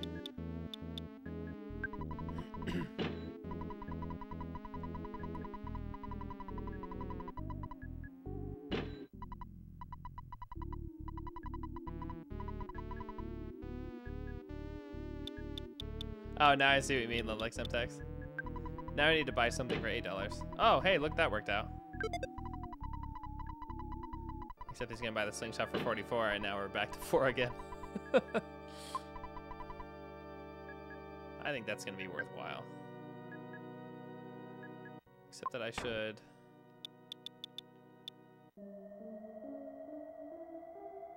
I'm gonna go stay at the hotel, then come back and save. Oh, I hadn't seen that, Corey. Let's check that out. This guy has to say. Of course. Of course he is.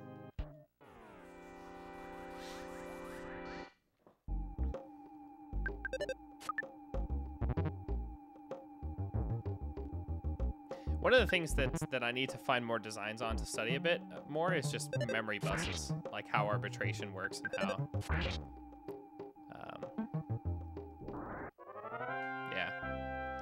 different ways of handling multiple things that need to access the same bus.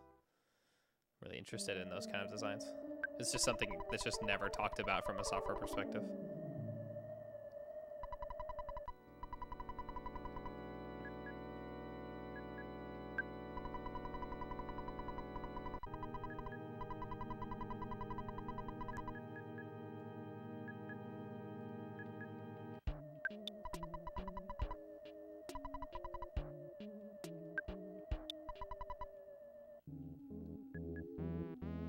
Totally forgot that I have a bicycle.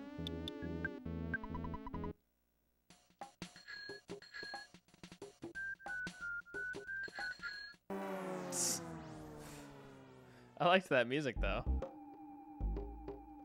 I was really hoping that I could get away from this guy, go to the hotel first. But I guess if I get more experience fighting him, that's not really a problem.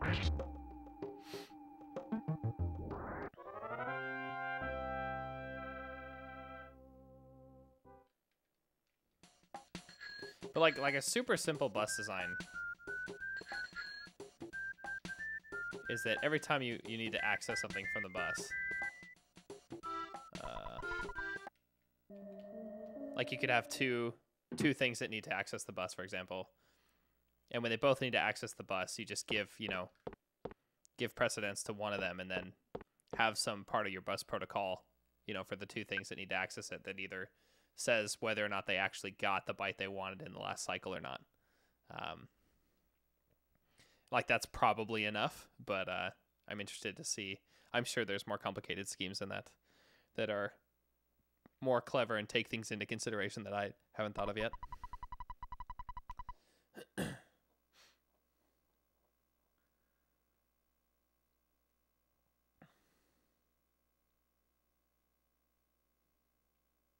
Yeah, so for C64, C64 I actually am familiar with. The idea there is that it's not every other cycle, it's every other edge of the cycle. So on C64, the CPU has access to the bus on the rising edges of the clock, and then the GPU has access on the falling edges. And then there are some cases where the GPU is going to need to access more. And so what they do there is, I think it's the, so I know what it does is that the CPU on the 6510 has a bus available line. And so what the VIC does, the VIC actually drives that line. So the VIC will, 3 cycles before it needs to start accessing memory, the VIC will say that the bus isn't available. And that gives the, it gives the CPU enough time that I think there's anything it'll do that touches the bus, it does, like 3 cycles is the maximum time that it will ever not check that signal is the idea there. So that's why it has to do that 3 cycles before. That's also why when you do the VSP trick on C64, that sometimes causes memory corruption because it violates the DRAM timing.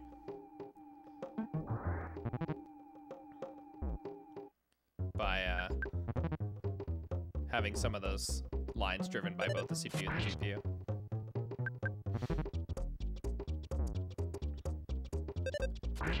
But yeah, there it's relatively simple.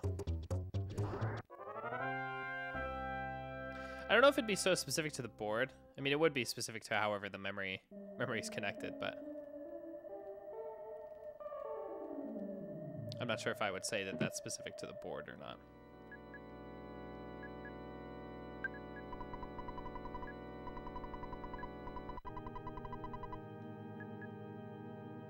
Yeah, it'll be interesting to study such things more. Who's this guy, actually?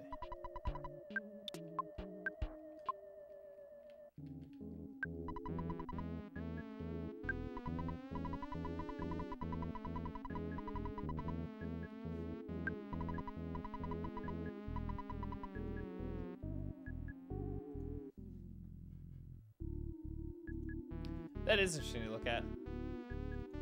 I want to become more familiar with Amiga generally. I'll definitely have to dig into that. Thanks for the link.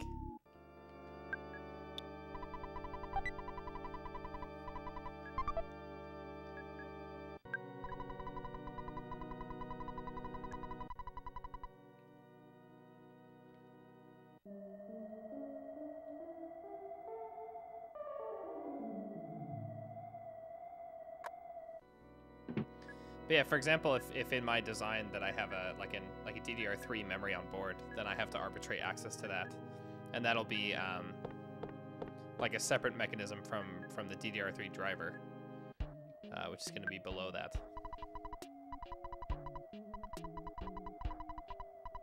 And that has its own, heap of things that I have to learn more about. Oh, that's a cute joke.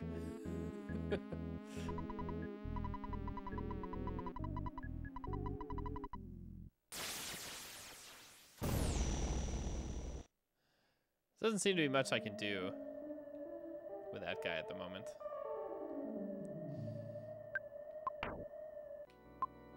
So I'm gonna ride my bike around.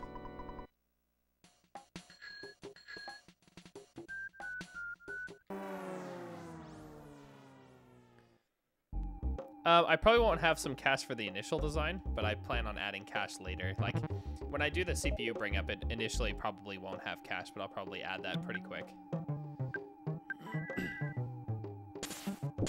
Because I want to make a pipeline, or a CPU that's not pipelined, and then I want to pipeline some stages and then add cache.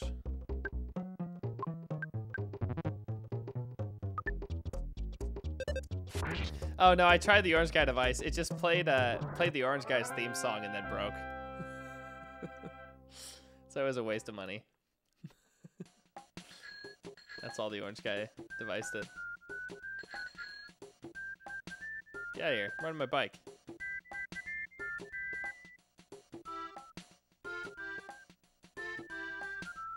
There's a lot of places I haven't explored yet.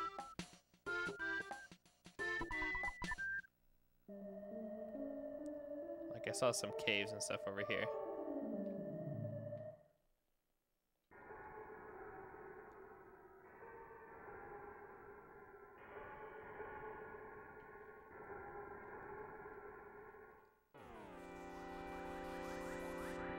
Yeah, no kidding.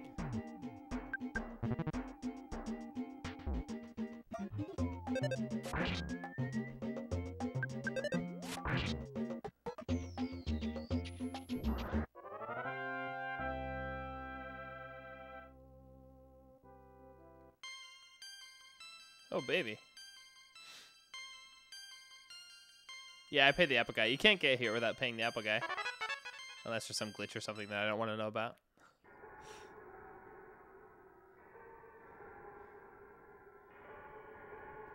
Hey, there's bears and stuff down here. Hey, bone. No.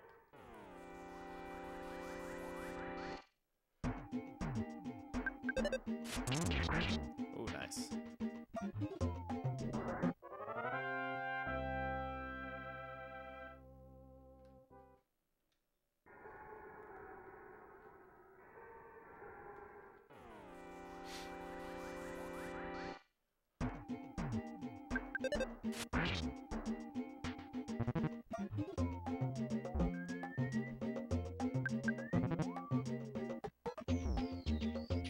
Well, that hurt. These are pretty fast. And I really need to heal.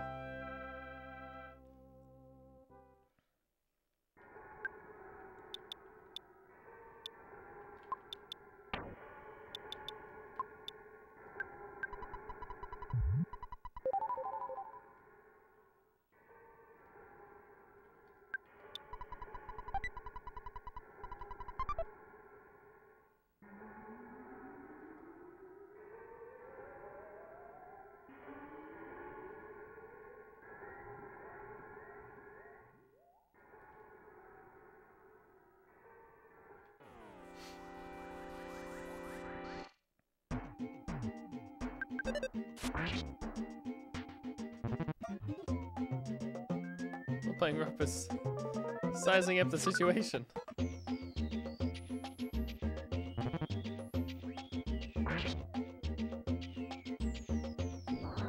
Well then.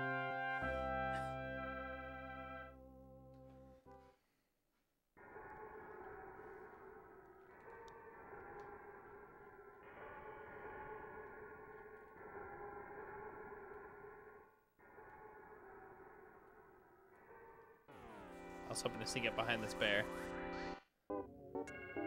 Mighty bear.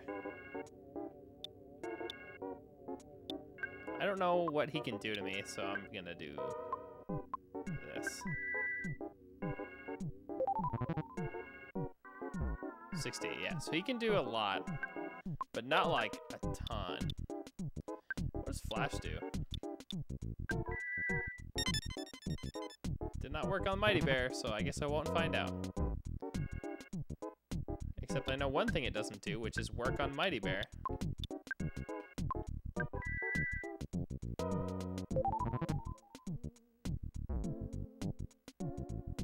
You know, that hurts a lot, you jerk.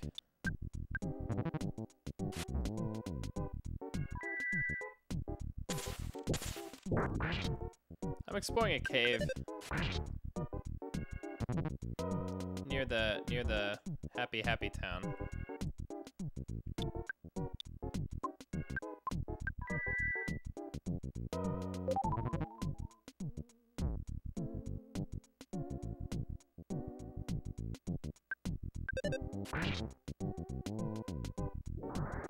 I hope I get a lot of experience for that.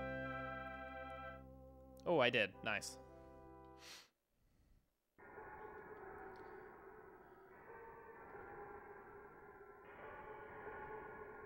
Butterfly, butterfly, butterfly. I want that. Dang it. No, no, no, no, no. No. No, no, no, no, no, no, no. Butterfly. Yes.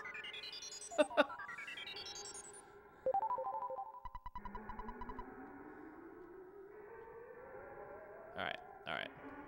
Come here, bear. I wish I had a tame teddy bear again. That thing was awesome. Maybe I do. No, I don't. I'm gonna have a skip sandwich. Ouch.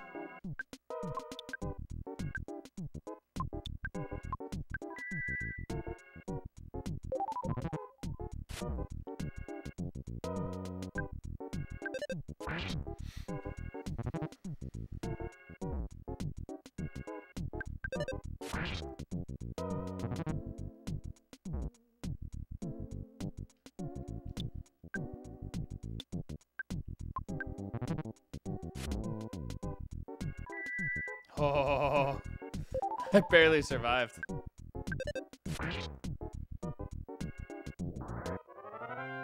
I get mad experience for these.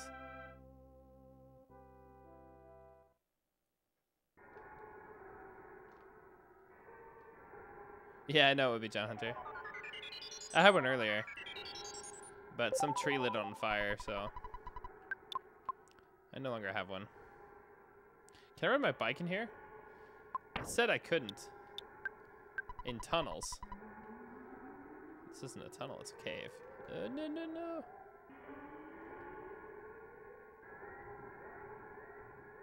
Turn around, bear. I need a butterfly. Even though I already did. Just saying that I wish I had another one. Another bear. Also have to fight this one.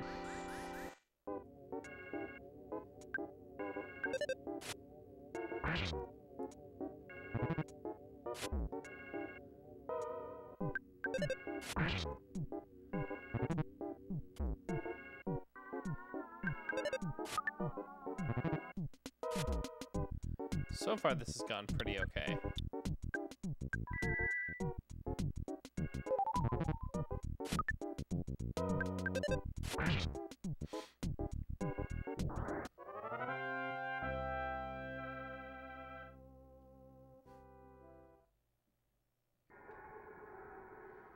Does that mean you win if he dies?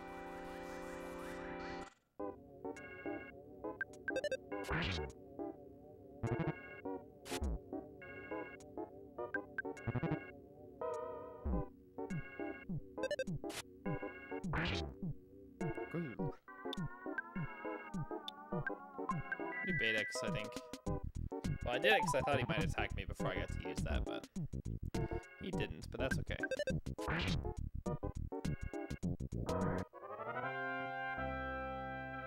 What's my next level? Oh yeah, teddy bear from the bear. I did not expect that, but I'm happy about it. There's two bears. I don't think I can fight two bears, but I think I can fight one.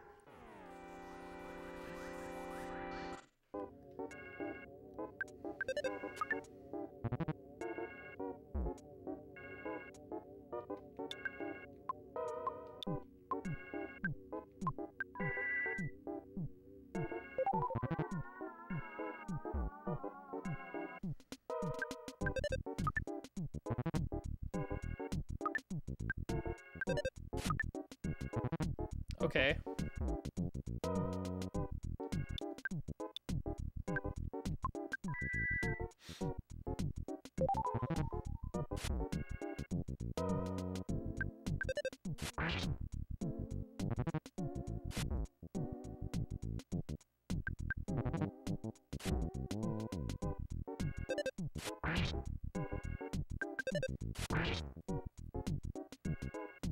Nice.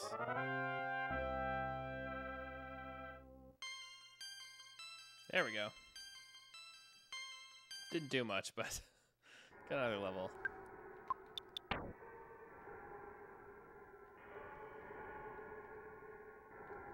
Well, these guys are new. Mr. Batty and its cohort.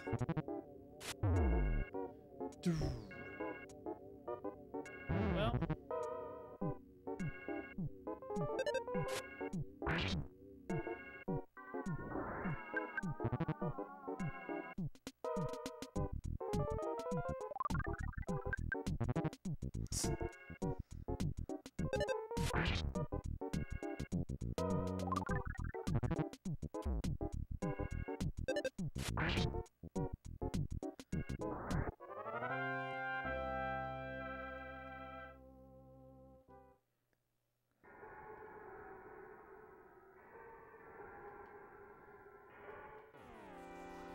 Keep fighting these bears, because I feel like they're going to be... I'm getting a decent amount of experience for doing it, so... Makes sense.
Oh, thanks, Mortaray. Big money.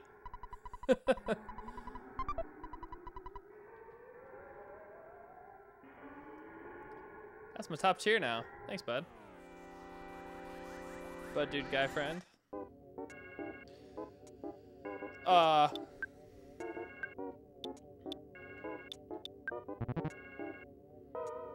This might be really bad.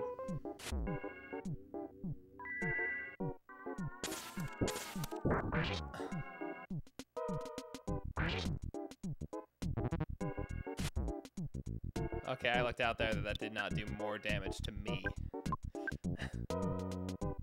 Hey, local hoster. Dude, did that not work? That's bad.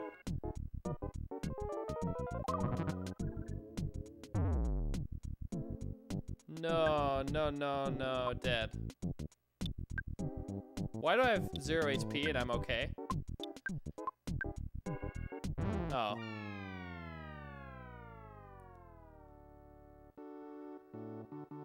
That actually sucks. That sucks that I died there.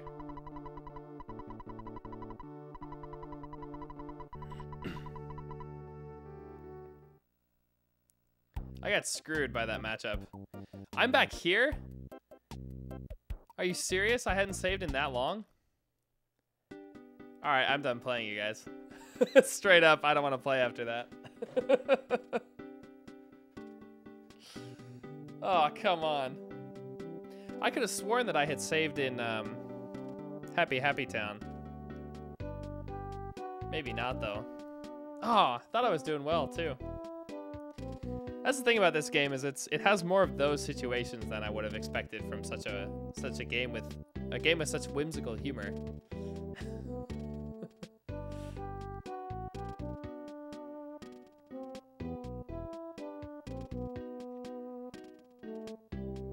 Oh yeah, I guess maybe I could have ran.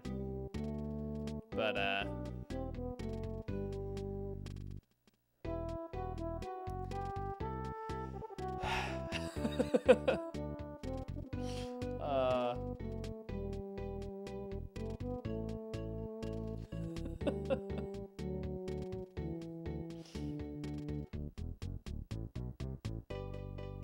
no, I tried to recover.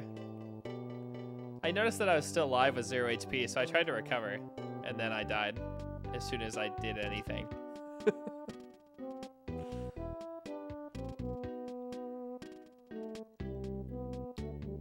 Well, because this is really far back.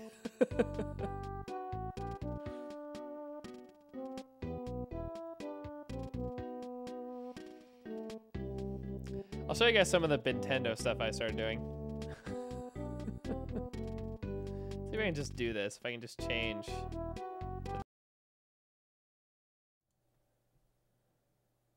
Uh-oh. Where's my face?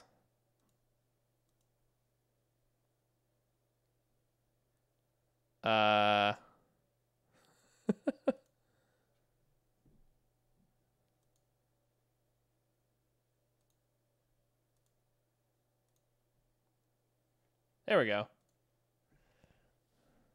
Rip the face. Yeah, in Happy Village I slept a few times, but I didn't save. So that's pretty painful. I'll just show you guys some stuff I did today so I can make myself feel better. I'm really annoyed with this right now. Okay, anyway.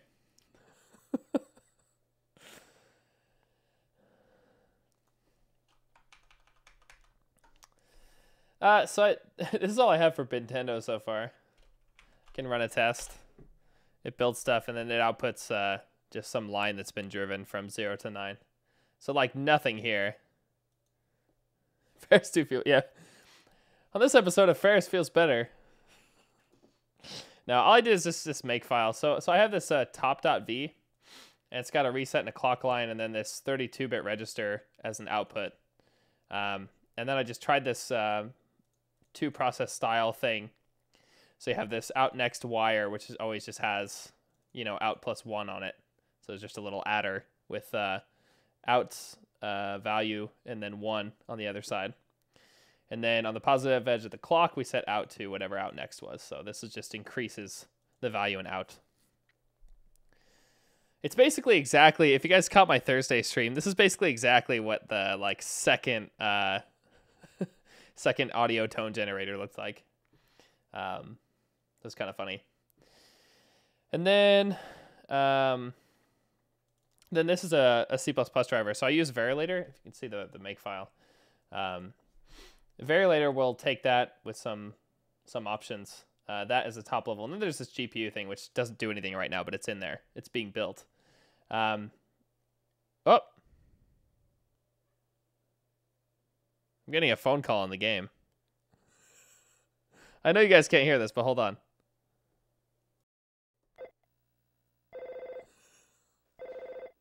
What is this phone call about? Oh, my dad's calling me. Oh, you're just gonna tell me to take a break, huh? Yeah, shut it, Dad. I'm doing that. Take that, Dad. Oh, my controller fell.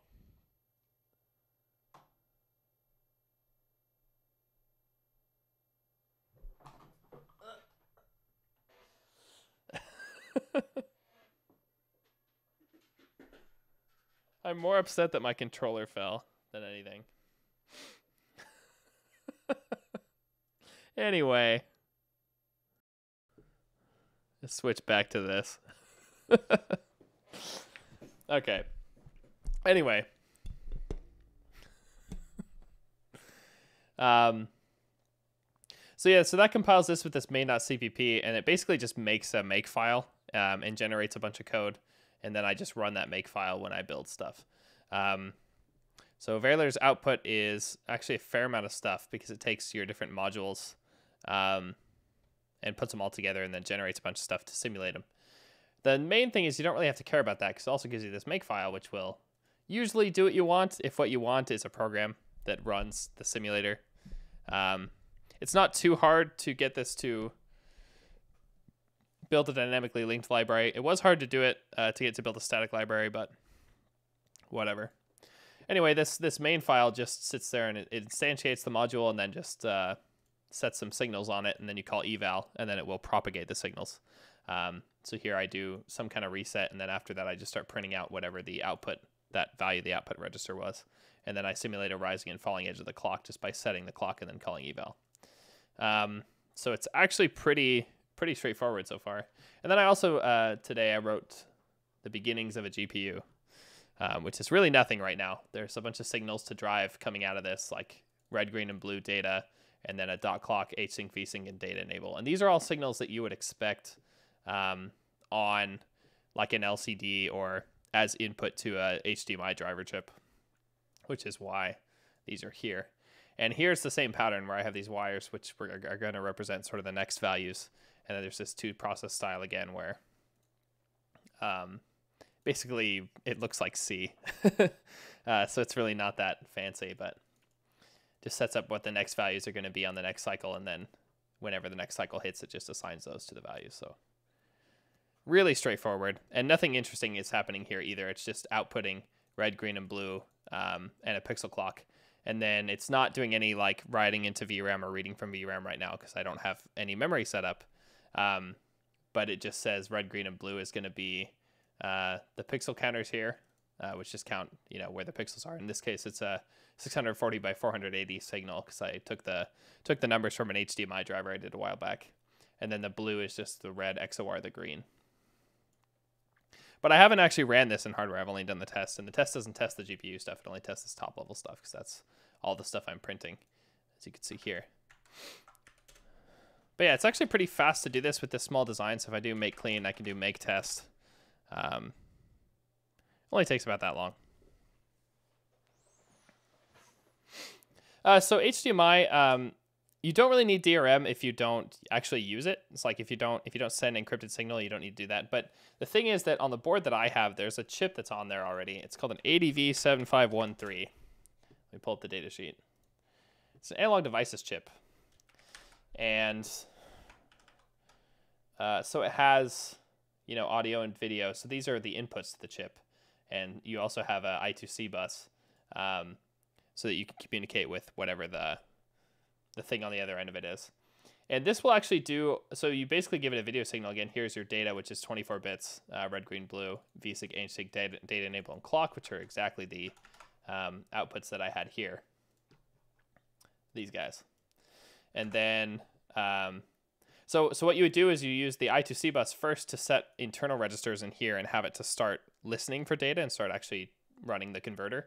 And then you just send it, this pixel data, and it will do all of this color space conversion, HTTP encryption, which only happens if you enabled all that. And then it also does the TMDS stuff, which is the differential signaling on the HDMI wires. So it handles a lot of that lower level stuff. So you basically just output the same kind of stuff that you would output to like an LCD. So it's actually pretty nice. So if I were to, for example, like on my system, if I'm ever going to have HDMI output, I'm probably also just going to use one of these kind of chips.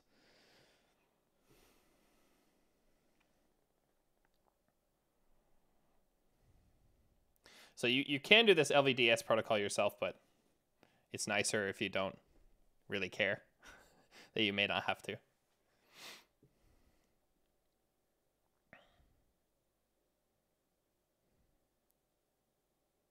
But yeah, I mean, I'm the one generating the signal, so I'm the one who decides if DRM has to be used. It's the source of the signal is what decides that. So like as someone who drives the chip, you decide whether or not to enable that, and then it will do the actual encryption. So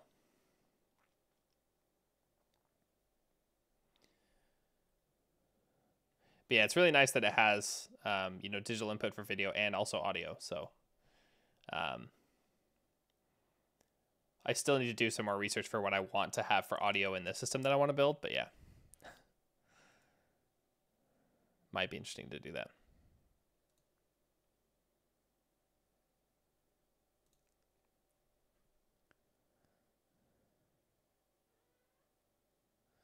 Oh, could I also input from an HDMI signal? So not with this chip.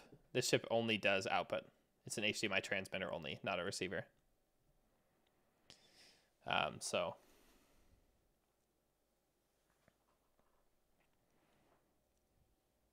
HDMI also supports audio, so you want both in a transmitter.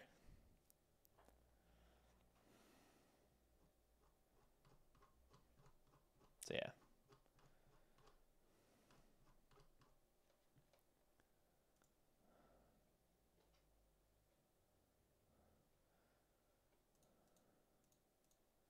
But yeah, I spent most of the day trying to get this to work with Rust. I can show you what that looks like if I still have it open here. No, I don't. So doesn't really matter anyway.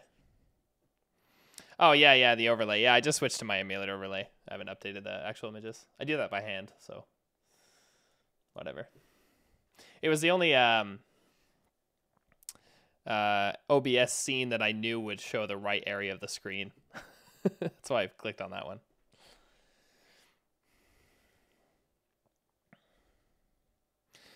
If you wanted to do like a man in the middle thing for HDMI, it'd probably be better to just have the FPGA connected directly to the LVDS signaling for an input at least, and do some stuff on the pass-through. If you look up Bunny's project called what was it called?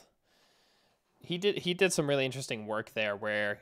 So the issue is, at least in the U.S., you have the DMCA, which is the Digital Millennium Copyright Act, and it has some clauses in it that you can't, even if it's for the purposes of reverse engineering, you cannot actively bypass any encrypted signal. Basically, you can't decrypt an encrypted signal when you're doing that stuff. But he did a project. It's called the AnyTV. Let me see.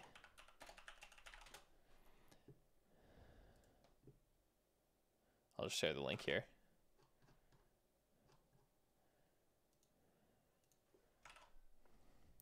But the idea was that you didn't actually have to, if you wanted to do like overlays or something, you didn't actually have to decrypt any of the data to be able to replace some of the data. You could re-encrypt your own data in sync with the original encrypted signal and just replace parts of it without actually decrypting any of it.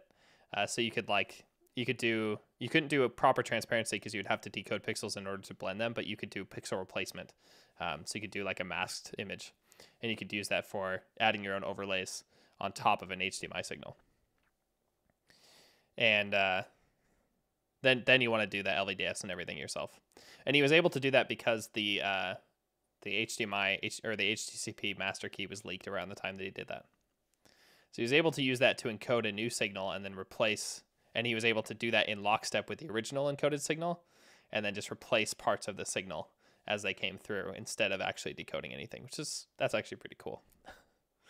So that kind of thing's possible, but completely out of the scope of what my project is going to be. Anyway, I think I'm going to head out. Thanks again for hanging out, guys. And thanks again to Mortaray for the nice cheer. Appreciate that.